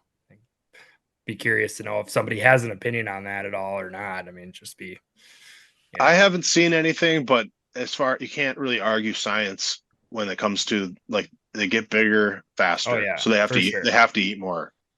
So Mhm, maybe they just eat more. They have to eat more often. That I mhm, would say that's inarguable or unarguable, whatever the word is for that. Like they have to eat to get bigger, and mhm. that would be the biggest difference, I think. Yeah. Oh, that makes sense. Yeah, and I mean, I guess Gus, I mean, do you know? I mean, I guess Gus or David, do you know this? I mean, do the Great Lake spotted strain, if they would be put into a similar system as like a northern strain muskie, would their top end potential be bigger than a northern strain fish? like put into the same lake with the Yeah, if it was in the same both lake, in if you there? had Great Lakes spotted and northern strain in the same body of water. I mean, I think the only answers we got are pretty much Madison Chain and Geneva, where they got a little bit of both. And I guess, well, I mean, they had some Chippewa strain fish over in Mille Lacs a long time ago, and they were catching, I think, 52, 50. I mean, who know? I don't know the numbers, but low to mid But 50s, I think, of Wisconsin strain. Is it more yeah, size of the water? Size of the water and forage. Yeah. I I don't. I, I don't know. But I do know that those northern strain, Wisconsin strain, Minnesota, or the ones that got put into Mille Lacs, those came from a 57-inch female they had to take eggs from. So that's part of Oh, that. That's a good little So footnote. that's a great so footnote that that I didn't know at all. yeah. So that's a genetic thing. And those Madison chain fish, there was never 53 inchers being caught there before they put spots in there. No, Now no. there's been a couple. Didn't a guy during the PMTT, a guy almost got a 53, didn't he? So There's two over 50 caught in that same tournament, same day. wasn't there like a 52 and three quarter or something? Like Yep. Yep. that That's ridiculous. that's they're I think they're getting a little bit bigger. Maybe not an insane amount, but I'm looking forward to finding out on some of these like pothole lakes in the UP they've dumped them in. Maybe they'll be 55 swimming around. I don't know. Right. I mean, It yeah, would be cool. excited There might not be a Yeah. ton, but it'd be cool to find that one because it could be just as fat as maybe not a northern strain. Maybe it does. I don't know. Who knows? And it's got the Yeah. length then too. I think that It's, depends on genetics a lot, the fat, like how fat they get. I think yeah. like it is like as a whole, these northern strain ones seem like they get so much fatter than a spot, but Yep. maybe with the right forage and stuff or the right genetics, they can get just as fat. I'm not sure on that. But we catch some northern strain ones in the fall. I'm sure you do as well, that are just like it's like a short little stocky head and then just gut. Oh, it's like the class. I feel like it's every 38 to 42 where they still have that, maybe not 42, maybe 36 to 40 where they still have that like immature head.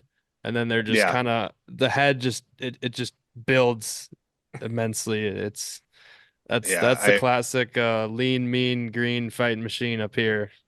I agree 100%. That like that 36 inch, 37 inch is like right in the money for that kind of build.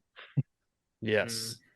Mm. Yeah, I was also gonna add before. I feel like I can't remember if it's it might be an old Keys episode because I think it was prior to like Backlash. There was an episode with Jeff Hansen and the Madison chain, and I know that he's been guiding there a bunch, and he was talking about like top end fish there, and he's like, yeah, the top end fish here right now are like 47, 48.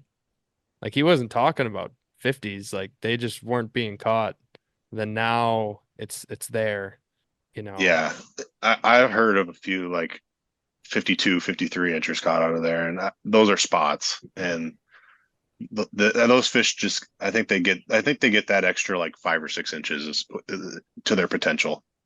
Mm-hmm. Yeah, there's no doubt. Yeah, there's no doubt about it. I mean, yeah, it's I mean, and the thing is like we love the fish we get to catch in northern Wisconsin. I mean, there's no no hate on that at all, and that's the beauty of being able to travel around and go check out new spots, right? Is to go chase these different bites. You love what you got at home, and it makes you want to go branch out. If you had everything right in your backyard, I don't know if it'd get old, but it makes it fun to kind of go around and try to chase these things in different places. Oh, I'll choose a big brown northern strain or big greenie over a spotted musky every day of the week and twice on Sundays. I mean, every day. Spotted just don't do it for me. These guys in Minnesota have ruined it, I think. In St. Clair, like, oh, I got a Yeah. 56 and a 54 and a 55 and stuff, and it whenever anybody's doing it all the time, it takes it away from me. That's the same kind of thing I said earlier about the walleyes here. And that's just me. If you want to go fish for big spots, do it. Would I be super happy to catch? Oh my God, I'd be crying if I caught a 55-inch spot. But overall, I just really like the brown ones better. And maybe that's because that's what I'm used to. I don't know. But like like my dream fish someday, I'm gonna get like a 52-inch or 53-inch brownie, and that's just fat in like October or November. That's the goal, and Hmm. I'm gonna spend my life going towards that instead of a 55 or 56-inch spot. And if I run into a 55 or 56-inch spot along the way, that's gonna be great too. I don't hate that plan at all. I think that's kind of my plan too. As soon as it hits basically turnover, I'm just there's like a switch in my brain where I'm like, okay, big Yeah, baits. We're going after some big fish here. Like we're not yeah. messing around anymore. Yeah, do you guys have? I mean, we're kind of running about what hour and Hour 10, 20. hour and 20. Yeah. So, any other final questions we got here for David? Oh yeah, yeah. Um, since you've been fishing muskies for a good amount of years here, David, how often do you go and fish new bodies of water? Is that something that's really important for you to do, or do you like to kind of hone in on some of your bites? Because you said like you like, the big pike in the winter and then the smallmouth in spring and fall, and then maybe like summer you got some lakes that like, oh, musky fishing is super good in these lakes in summer, or do you like maybe every third or something like that go try and get to try and find a new lake to go and master? Or are you out of musky lakes in the UP yet? I, I've I've fished almost. I would say I've fished almost every musky lake in the UP now. But That's incredible. you guys, you can fish the best musky lake ever, and I fish by myself a lot. You can fish the best musky lake ever, and if you're there on the wrong day, you won't see one. So that's kind of tough. In 2022, I made a list of pretty much every lake I needed to try for muskies in Michigan and northern Wisconsin. And I haven't hit that many of them in northern Wisconsin. I've hit a few, but I've hit in 2022, I went through and hit most of those ones on my list. And it was tough because some of the ones were just like you didn't see a fish, you didn't no confidence at all. And some of them that I had on that list had almost no data on them. And Right. some of those ones I hit big on. And there's no data. I got no competition on them, and it cost me a lot of time, and it ended up getting me some of my favorite musky lakes. And so now I can go back through those ones.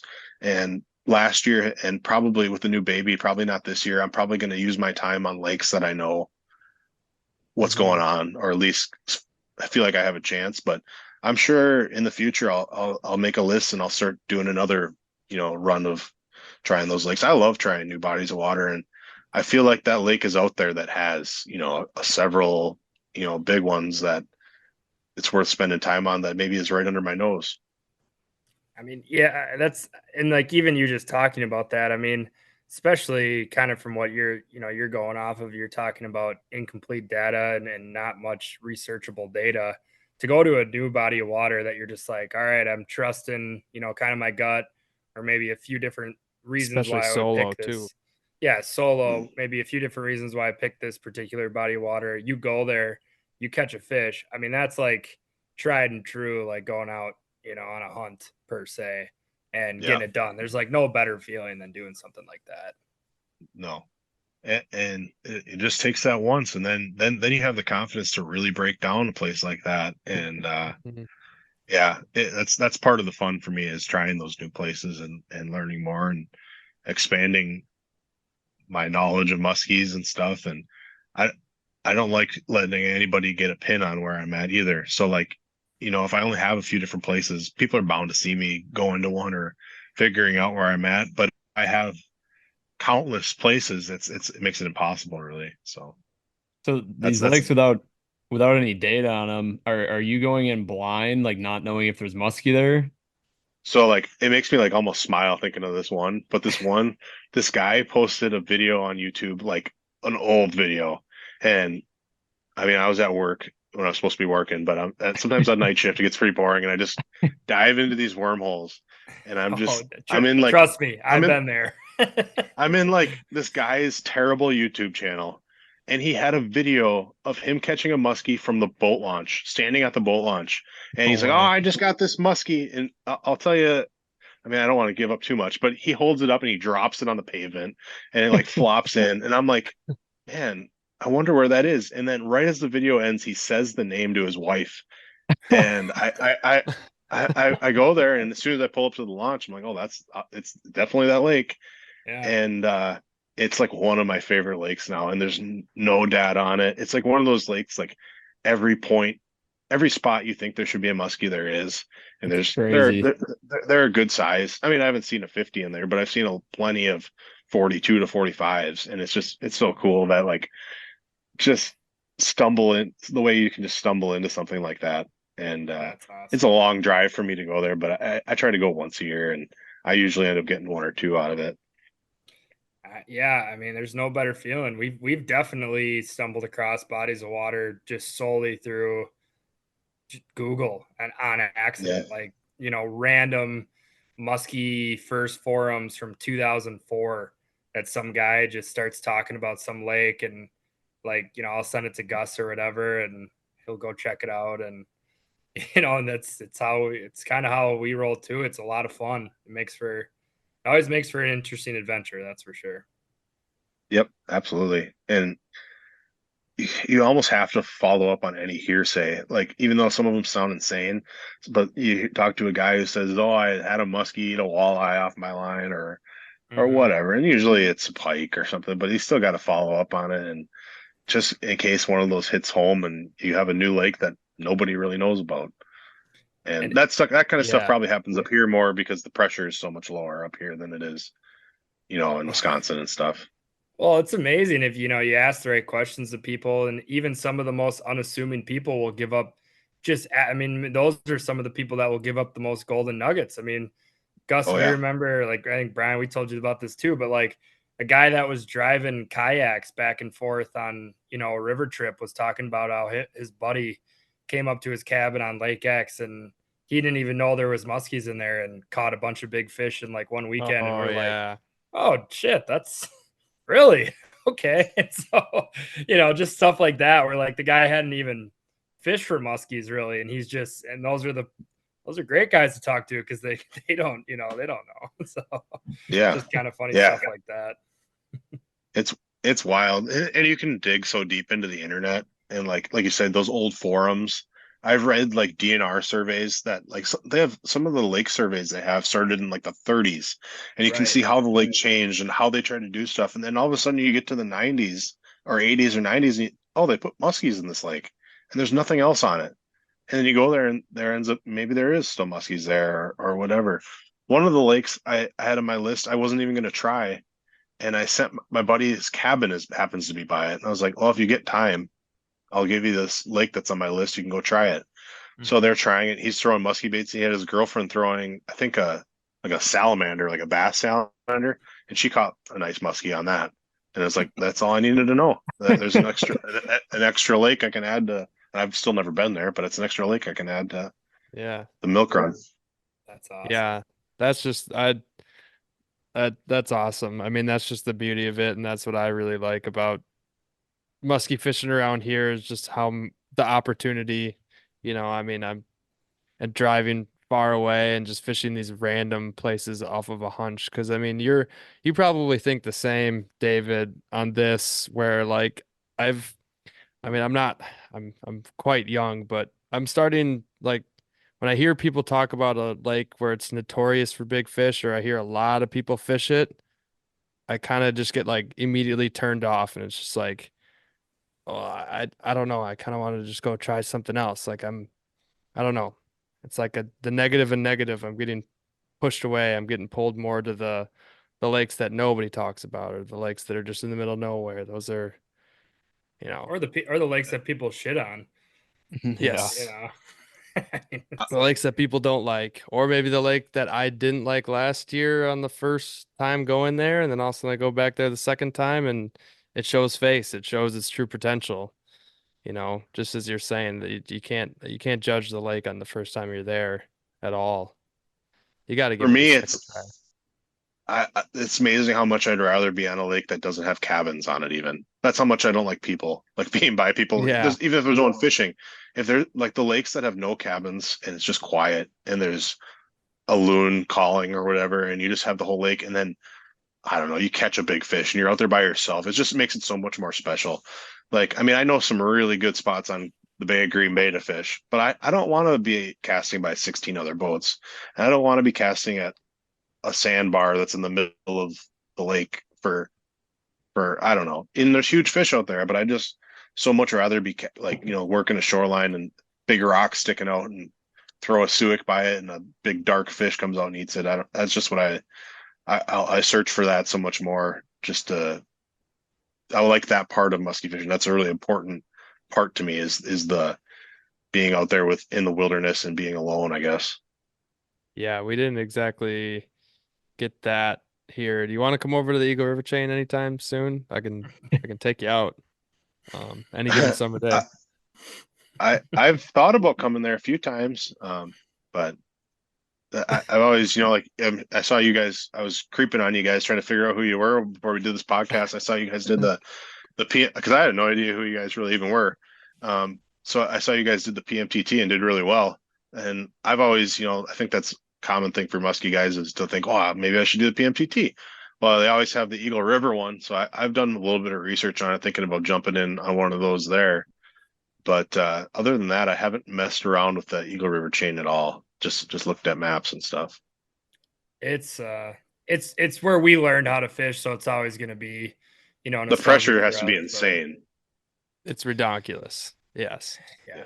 It has to be because, I mean, if I'm thinking about it over here, I'm sure lots of people are thinking about it in Wisconsin that can just jump right there and go. A lot of dumb fish in there, though. Somehow. Yeah, Brian, you find those are my favorite ones. Brian likes to find all the dumb fish. The one-eyed ones, I like those. Yeah. Yeah, no, it's a cool, interesting body of water, like I said, we grew up fishing it. It's nostalgic to us, but we always enjoy it when we fish it at the right times. It can be outstanding. But we do like to, like we were talking about, in what we spend. I would say a vast majority of my time now fishing in northern Wisconsin is not done on the Eagle River chain anymore. But with that said, it's still awesome. Great body of water and a lot of fun to fish. I mean, it's got a lot of opportunity there. It's a lot of water, between the Eagle River chain and the Three Lakes chain. There's so much to fish there. So it could definitely keep you busy. But anyways, Brian, Gus, go ahead. Sorry, David. I was just going to say, I know I could live in Eagle River and I'd have a hard time not just doing a little bit of a drive to some of the lakes I fish that aren't far from there. I mean, I could probably get my butt kicked on the Eagle River chain one time. I'd be like, all right, that's enough. I'll just drive 45 minutes. And there's a lot of good water that way. And I'm sure you guys have fished a lot of the stuff I'm thinking of. So, yeah. Well, either way, on it. I got to say, I probably nodded along on this interview more than I usually do, because everything we've talked about, I'm just like, God, yep, I agree with all that. So this has been a lot of fun. And like we said, we can't thank you enough for coming on here, especially after just recently, you and your wife having your daughter. It's that's a very exciting time in life. So we wish you the best of luck with all that. And like I said, cannot thank you enough for coming on tonight. Yeah, I appreciate that. If we don't see you any sooner than end of October, we'll see you for the battle, hopefully. Yeah, I'll see you guys there for sure. I've already got those days off work, so I'll be there. I'll be there to defend the title. Oh, hell yeah. Let's go. Awesome. We'll be after it. I appreciate you guys having me on. This has been actually a really nice break, Yeah. to be able to talk fishing. I can talk muskies and fishing until I'm blue in the face. So this has been good. Time's flown by. Awesome. Absolutely. Yeah. Thank you so much. And we'd love to have you on again at any time, reach out, or we'll reach out. And yeah, feel free to reach out. Now that I know how to set this thing up, I'd be game to have on. Like I said, I can talk and talk and talk. So when you get that 53 on the Big O's this summer, hit us up and we'll bring you on for the story. I will. Yeah. Hopefully I have some big fish stories to tell you. I'm always searching for that next big one. I think there's potential for a fish that size, but I when I messaged him about to get that bucktail, he told me that the biggest one caught on it was 53, I think, or 53 and a half. That's the number I have to beat. So that beat my PB by a couple inches, but I'm willing to Pretty try. sweet. Good Yeah. stuff. All right, man. Well, have a good night, and we'll talk to you soon. Yep. There. You guys have a Great. good Thanks, one. David. See you later.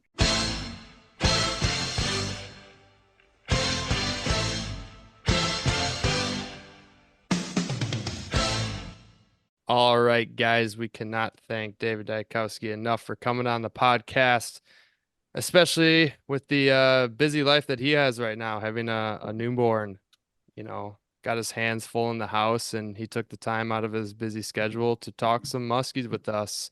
And as you just listened, we even got into some pike fishing. Sometimes we like to go off on tangents and just kind of talk about whatever. I mean, especially they're the little cousin of the muskie, the pike. I mean, if you're catching them that big, I mean, it's always intriguing to learn about. Obviously catching a 15-incher on a 10-inch shook is always a little meh while musky fishing, but it is what it is. But yeah, I think we'll get into maybe some takeaways on that interview. So I don't know if one of you guys want to fire that off. Yeah, I guess for me, big takeaway, and I think I've had this takeaway from other guests, especially some like hardcore musky guys that we've had on. But one of the things that I'm always impressed with is people's willingness to go out of their comfort zone when they're looking for new water, new bites, stuff like that. So just hearing David talk about, the miles he's putting on, searching for new waters, putting in the work, to try to find these kind of off the beaten path, musky waters, fishing on remote lakes, rivers, whatever it takes to kind of find something new.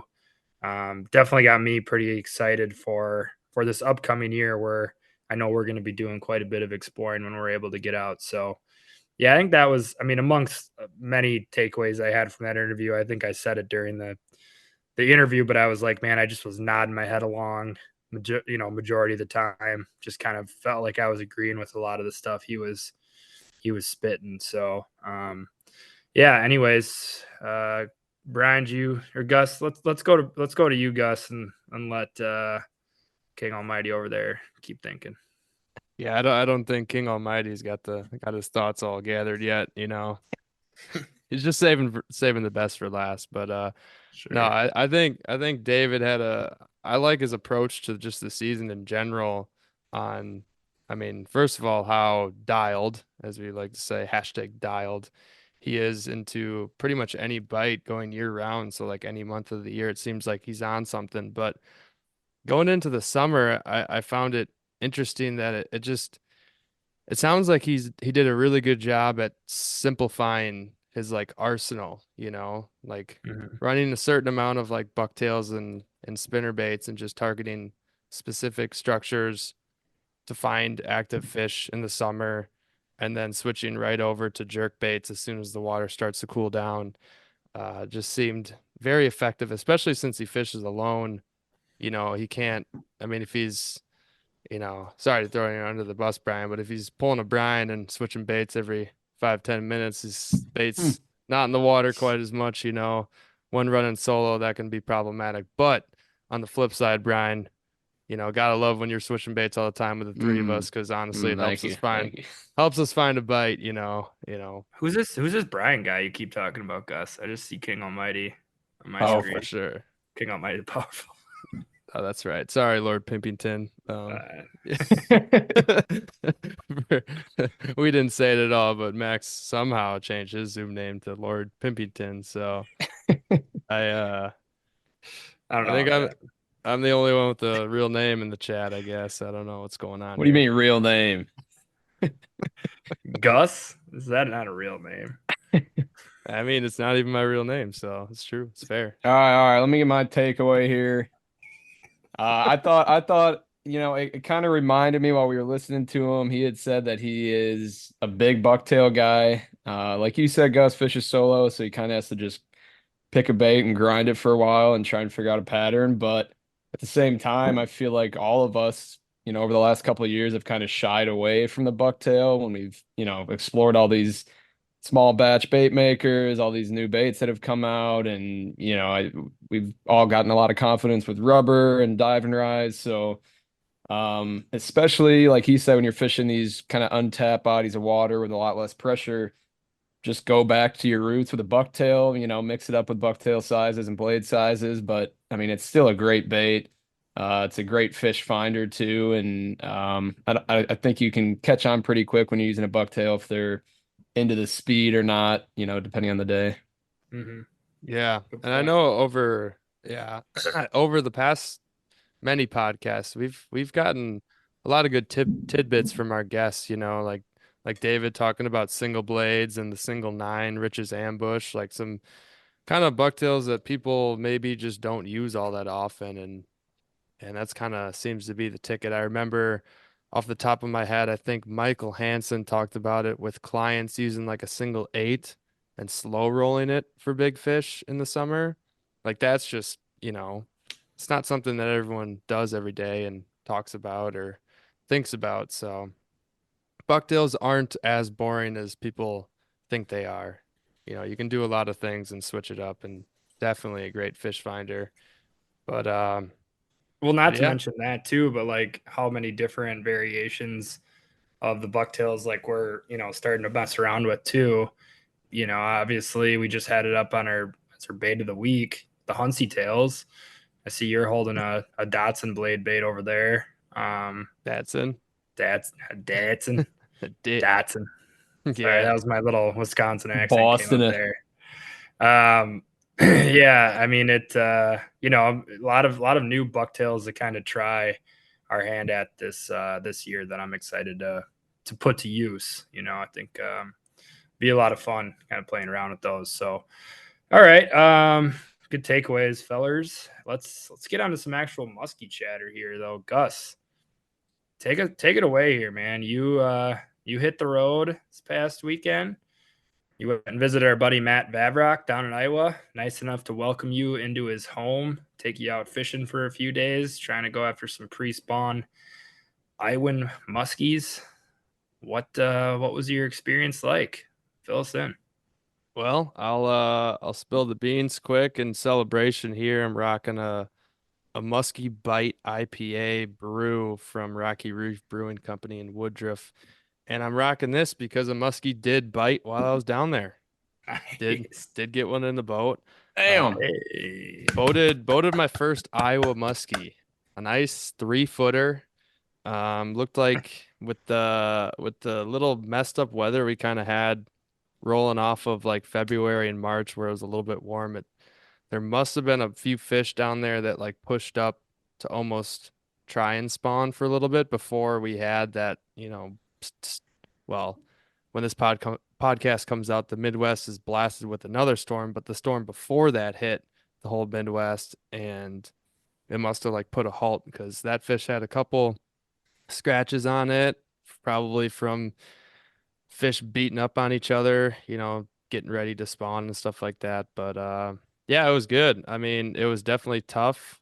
First off, definitely thanks to Matt Vavrock for letting me come down there and share a spot in his boat and chuck some musky lures. I mean, I kind of knew what I signed up for, despite any weather. Like it could be totally hit or miss down there. If it's rough weather, you might not see a fish, and if it's good, could be snapping. And it took until basically bottom of the ninth on the second day. I went there and fished 2 days, and first day was a lot of hucking and a lot of washing lures and looking at new lures and you know catching a couple just Can, some like can shit. we can What's we just that? chat about some of the new baits real quick while you brought it up? That first day, obviously, you were doing a lot of bait looking and throwing a lot of the new stuff we got. I guess what were some of your thoughts on some of the new lures we had just picked up that we've been talking about a lot, but Hmm. really haven't seen much of actually in the water. So for sure, I wanted to initially start by throwing a couple gliders. I think I just brought down the Conklin Pedigree and the Tom Super Glide. Both look fantastic. I love the hang of the Tom Super Glide. and I love the narrow path of the pedigree of the Conklin pedigree. Just I don't know, two very unique baits. I threw them quite a bit. Unfortunately, I couldn't get one of those to get eaten. I must have just not thrown it at the right time because the bait that I did get that musky on eventually was the Phantom Softail, tried and true, 6 inch, uh, in like a TRO color. I think it's called like Heat Wave or something. Um, Pretty gaudy color, but it was super bright out and I was kind of digging it. But I was also at that, we'll get into that in a second. I was at a rough place, so I wanted to go to just only baits that I knew like super well. But those A gliders, rough place mentally. yeah, mentally back to the Found yourself mental in a dark place. back to the mental game of musky fishing. Just when you thought it was tough going through an entire winter of not catching muskies, getting thrown back on the water and not seeing a muskie for a long time is Mm. is I bet. is almost equal to a month time. Well, I think that's kind of a common misconception we've fallen into though the past few years, and we've been able to get out, real early season, and it's you got all this buildup and all this hype to get back out on the water, and like, you get some unfavorable colder water temperatures. It's like these things just aren't really up and dancing yet, so No, it's not it's really. gonna be a little bit of a grind no matter what. Yeah, I mean, we're the first day I was working with like bitter cold east winds.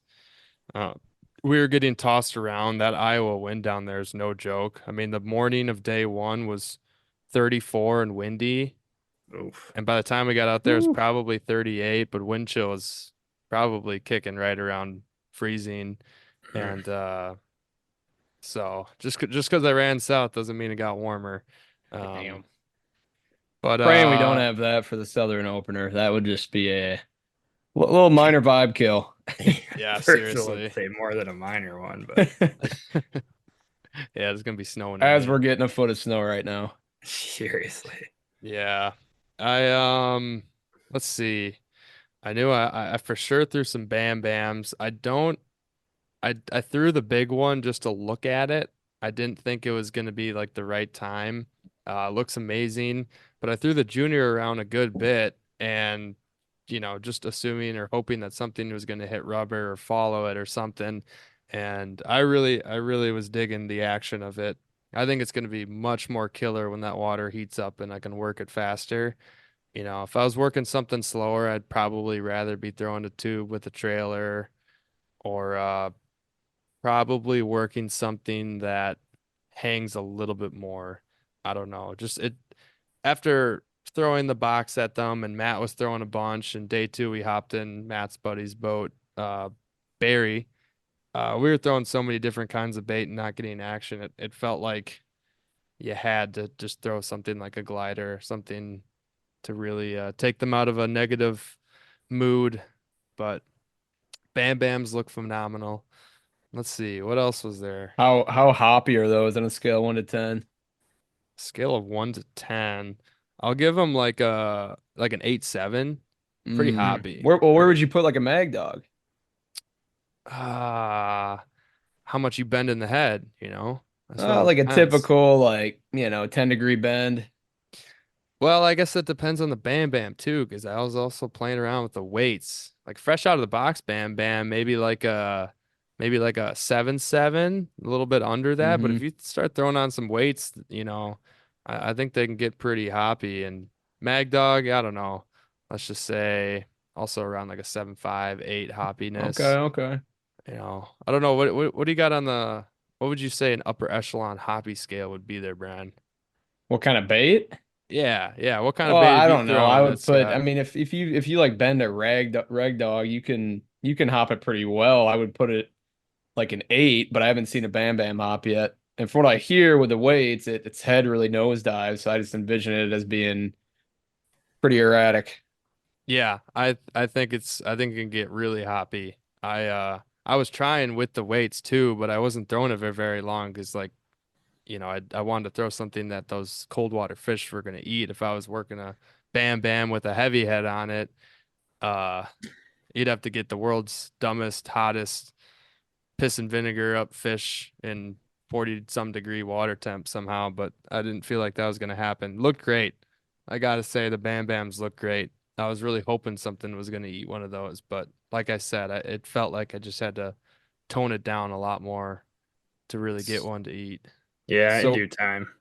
I'm just thinking of Iowa from like videos I've seen of guys like Matt Ridgway's videos. He's always fishing these tall trees that are like in the middle of the lake. Did you guys pitch any of those, or were you on We lakes that didn't have them? we pitched there's some trees.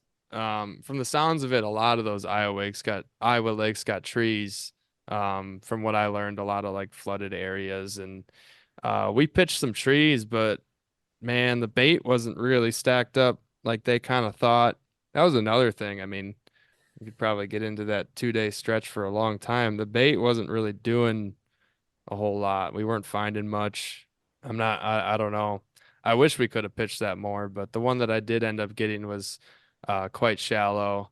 Once the sun came out, it was at like peak heat of the day.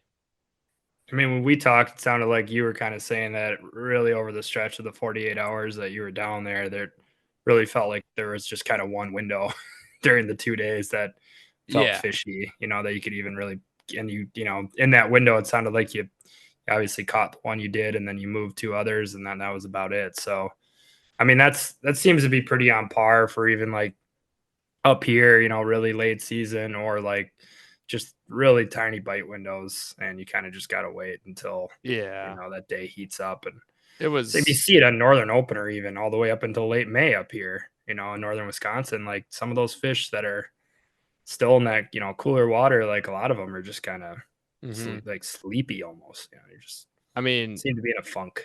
I bet you all those fish were just about, if not close to where we, caught the one and saw the other two just about the whole day, I'd bet. I mean, especially since there wasn't bait deep, they were probably just kind of sitting up there waiting for that water to heat up. And I mean, yeah, you're right. Like Northern Wisconsin opener, it's textbook. Got that fish when the water was at peak heat. It was the warmest part. We were on like a northern bay and shallow water. And the other ones that we moved was on a different northern bay, shallow water, warmest water. So that seemed to be pretty much spot on.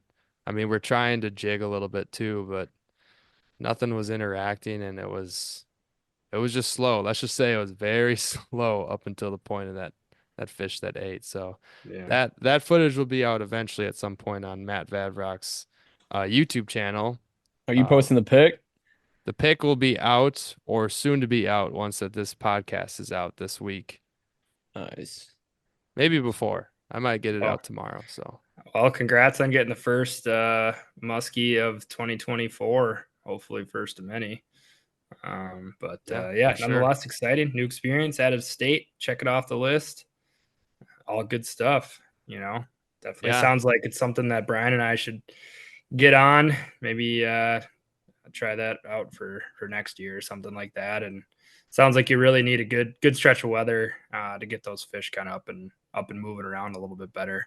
Yeah, But weather seems to be super important, but yes, fantastic couple days. I had a blast. So thanks again, Matt. We'll have him on the pod again at some point. And if you don't know who we're talking about, go check out Matt Vavrock's YouTube channel. It's just his name plus fishing, I want to say. So puts out great content of Iowa, Wisconsin, and Canada and Minnesota as well. So, almighty powerful king. I got the order wrong. Sorry there, guy. How's the March Madness bracket going? Want to pull that up? Let's Yeah, take let a me peek. let me dive into some standings here. Page one, top of the leaderboard. We have got Fish with Kish LLC sitting at the top currently with 880 points. And to be honest, he might be running away with this. Yeah. His max points are 1520. Next closest with max points would be 1400, and that's Evan Geist. And he's currently 120 points behind Fish with Kish. So we'll address the final standings. Of course, we're not going to crown a winner yet. But he does. Fish with Kish has UConn winning. So does Evan. But in third place, we do have a couple Purdue guys. So I don't know how the points would work. If Purdue ends up winning it all, I'm not even sure they could win it. I was I gonna don't say, know how many. especially if it's Purdue versus UConn in the Yeah, finals. You know, yeah, they might be screwed. But yeah, they rounded our top 5. That's Get the Net, Jay Zadak, and MJ23, M Jacoby. It doesn't let me see their actual names, but shout out to those guys. Hey, real quick. So if you go on to forecast on the ESPN app, it actually forecasts who's going to win, and it says Fish with Kish actually has a 46% chance to win, and Get the Net has a 50.1 Oh, wow. chance percent to win. So Really? not sure I've why, seen not that. sure how that's working there, but Yeah, know. when Fish with Kish has like 300 more max points Probably out there. because Purdue's favorited. Does Fish with Kish have Purdue in the final game though? He's got them winning. no. Oh, not Fish with Kish, sorry. Yeah, he's got Purdue versus UConn in the finals. It looks like. Yeah, so I feel like he has to win, but we'll see. I don't know. Not sure why. I don't know how that ESPN's getting that. I'm pretty sure UConn's a favorite right now to win the whole thing. So either way, both those guys. It seems like it's a 2-man race at this point, and that's important because in this bracket, it's really winner take all. Getting the Muskies on tap bucket along with a Suggs Fishing custom bucktail. So, good luck to those two guys. It really seems like they're the only two that have a chance to win per these weird ESPN forecasted stats. But shout out to all those guys at the top. Let's just kind of scroll through here. Let's just call it some names that catch the eye. Currently T9, yours truly, King Almighty Powerful. Brian there. What does that win you? What does that win you? Top 10 finish. What does T9 get you though? T9, just a top 10. Just some points. That's all. Right, yeah. Just some points. Go down to T12. Y'all's Faja, Rich Manty. Yep. Missed the winner with Houston, but he's still carding a T12. Clayton, shout out. T14. Marquette DR. Unfortunately, they didn't make the cut this year. This is great. This is great podcasting right here. Let's see. I gotta go. Oh, Matt Vavrock, T35. Not too shabby. Out of 50. And there he is. Stixie 11. Max 40th. Damn. Yeah. Want to break us down what happened there? I think having Auburn in my Final Four and them losing in the first game That doesn't probably didn't help. I thought they were some dogs, but apparently I was sadly mistaken. What are you gonna do? Not pleased with my results, but no. Go ahead. What do you got for me? Well, I don't have much you beat Gus pretty handily. Looks like Gus is in 51st out of 54. Break it down, Gus. Not your year or what? I mean, dude, I had almost every upset by the end of the Sweet 16 and for sure round of 32 as well. I think I had FAU over UConn. Let's see. I had Gonzaga taking down Purdue. I probably had Bama losing early. Let's see what other ridiculous picks Washington I had. State in the Elite Eight. I had Arizona losing in the round of 32. I had Clemson not even making it to the round of 32, and they got further than that. Yeah. I mean, dude. Can we shout out Alex McLean though for wrapping up the DFL finish? I mean, that's pretty tough to do. I mean, it's almost just as impressive as. No, it is. It is. Oh, it is. For Alex, it's over. No more points on the board. Is there a prize for taking last place? Because I mean, to pick that many games incorrectly it's crazy because his bracket wasn't even like that bad. It's not like he went out and didn't try. I mean, he had some legit teams in the Elite Eight, and they all just lost early on. That's all right. He's a hell of a musky fisherman. Apparently, it just didn't translate to college basketball. No, he chose the right career. That's for sure. All right. Well, that's been a lot of fun. thanks to everyone who signed up for it. Pretty happy with getting. We said, like, honestly, I think when we started, we're like, well, to make it worth the time, we probably need around 50 entries, and we ended up getting 53.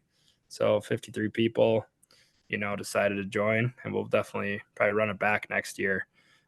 Gus, what kind of bucktail you think you're going to be tying up for one of these winners here? Oh man, I mean, I'm gonna reach out to whoever wins and probably ask their preference on color. I can tie up a lot of different tinsel stuff, but depending on which like kind of custom one that kind of worked last year, that'll depend on like the blade color and size and stuff. So Okay. we'll see. Sorry, I don't know. I think it might be a secret. That's all good.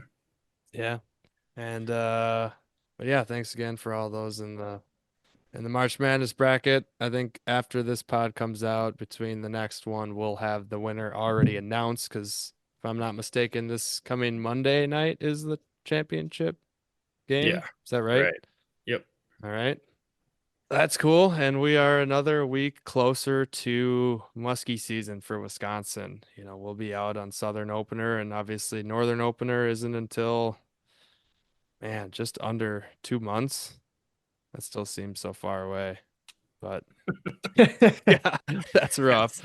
But I might make another trip south. I'll do plenty of smallmouth fishing, and we obviously got Cave Run PMTT to kind of break it up a little bit.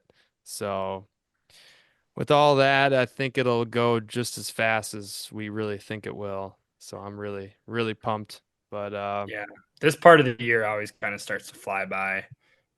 Like you're waiting so long to get into summer and fishing season, and like I feel like it just kind of creeps up, and the next thing you know, it's like July 20th. Yeah. And I can't tell if I've been like procrastinating, like putting fresh hooks on and fresh line on rods, or if I was doing that on purpose so that I didn't get it done too early and I was just staring at fresh gear to be ready to use in way too long out. So we got the Masters though coming up to push us through the dry stretch. yeah, for all the golf fans out there that also fish. We got the Masters up too. We'll do a whole hour and a half long segment next pod next week, breaking down each player. Just Brian and me. Yeah. Just have like a bonus app. That would be hilarious. See how many views that gets compared to the regular pod. And like people open it up expecting it to be musky fishing. Like, what the hell is people leave there like, damn, I didn't know I like golf so much. Yeah, right. Just be you stroking off Rory McIlroy. All right. Jeez. All right. Well, also it's something that's pretty ridiculous. I brought up to Matt in the boat a potential. Remember that segment that he brought up to me, Max, by that listener? That fuck that bait segment. Yeah, we talked about that on the boat. That it could be a fun one. So should we let it rip for this first week? I might have one.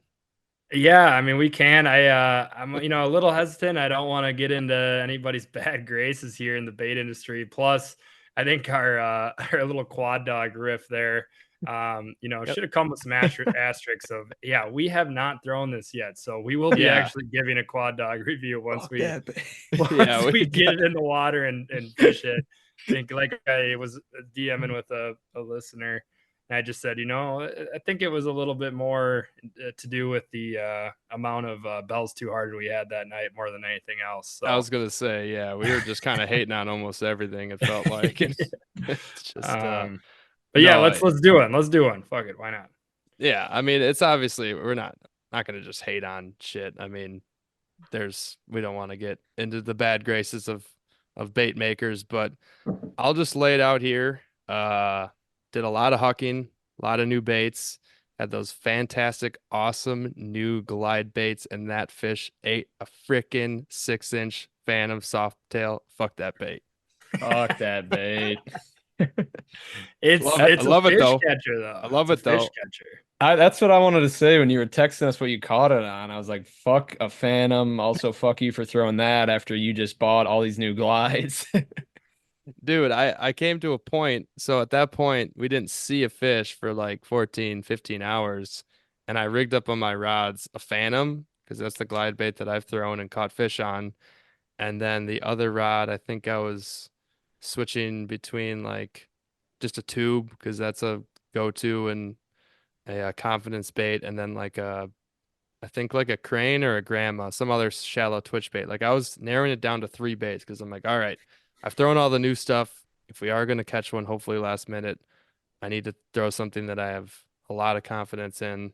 And then boom, that's when that happened. I don't think I had that Phantom on for more than 15 minutes, maybe just start in that spot. So Yeah, feels like it was more of a right place, right time scenario, though. But who for knows? Maybe it sure. was the No, power I of the don't. Phantom. Who I was knows? I was back of the boat when we raised when I caught that one and raised the other two, and that was surprising, Could just honestly. been that gaudy color you had on too. That Who too. knows? That's true. It was like the gaudy white and prism and orange belly and stuff. I don't think Matt or Barry at that moment were throwing anything gaudy colored.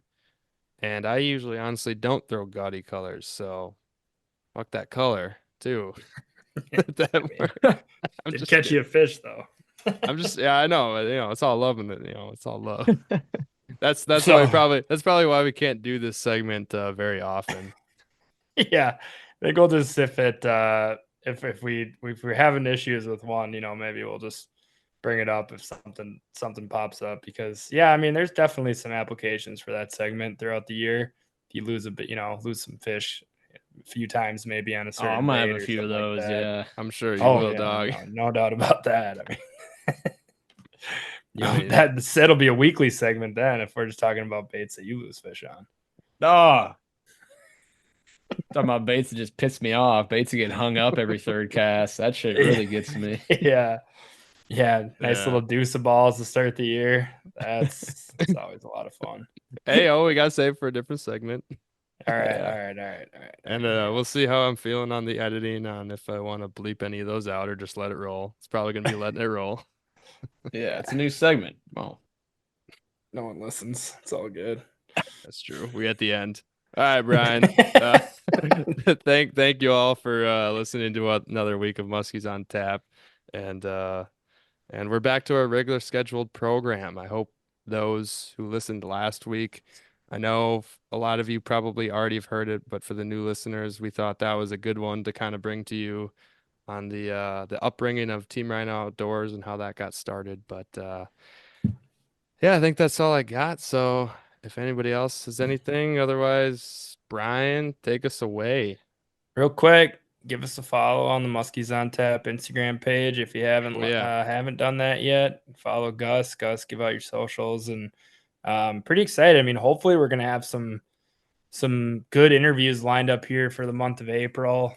We've been reaching out, doing a little business prospecting, as they say in the corporate world, trying to mine up some new leads. So trying to bring you guys some fresh interviews, some new faces before we get into the thick of the season here.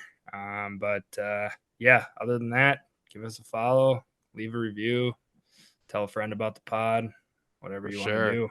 Yeah, and then go ahead and follow Suggs Fishing on Instagram and Facebook.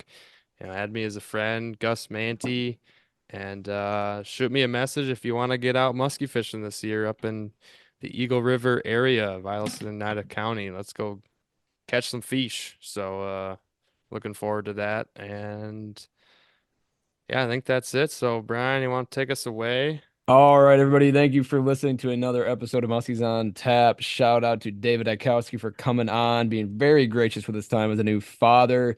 Thanks for all the brilliant information you blessed us with and all these listeners. Can't wait to have you on again later this year when you catch that hidden 55er you were talking about. Guys, look, we got some great things coming up here. We got UConn basketball, unbeatable. If you got money laying around, put it on them, put your mortgage on them. They're winning it all. It won't be close. Then we got the Masters, Rory McIlroy coming for the clean sweep. It's that time of the year in Augusta National. And guess what, guys? Guess what? 3 weeks out here, we'll be slapping down every bait in the box. Southern Wisconsin opener. Stay tuned at the coming episodes as we break down what we got planned for that. Peace. I would not listen to Brian and betting advice. Hey, I cleaned up the women's slate last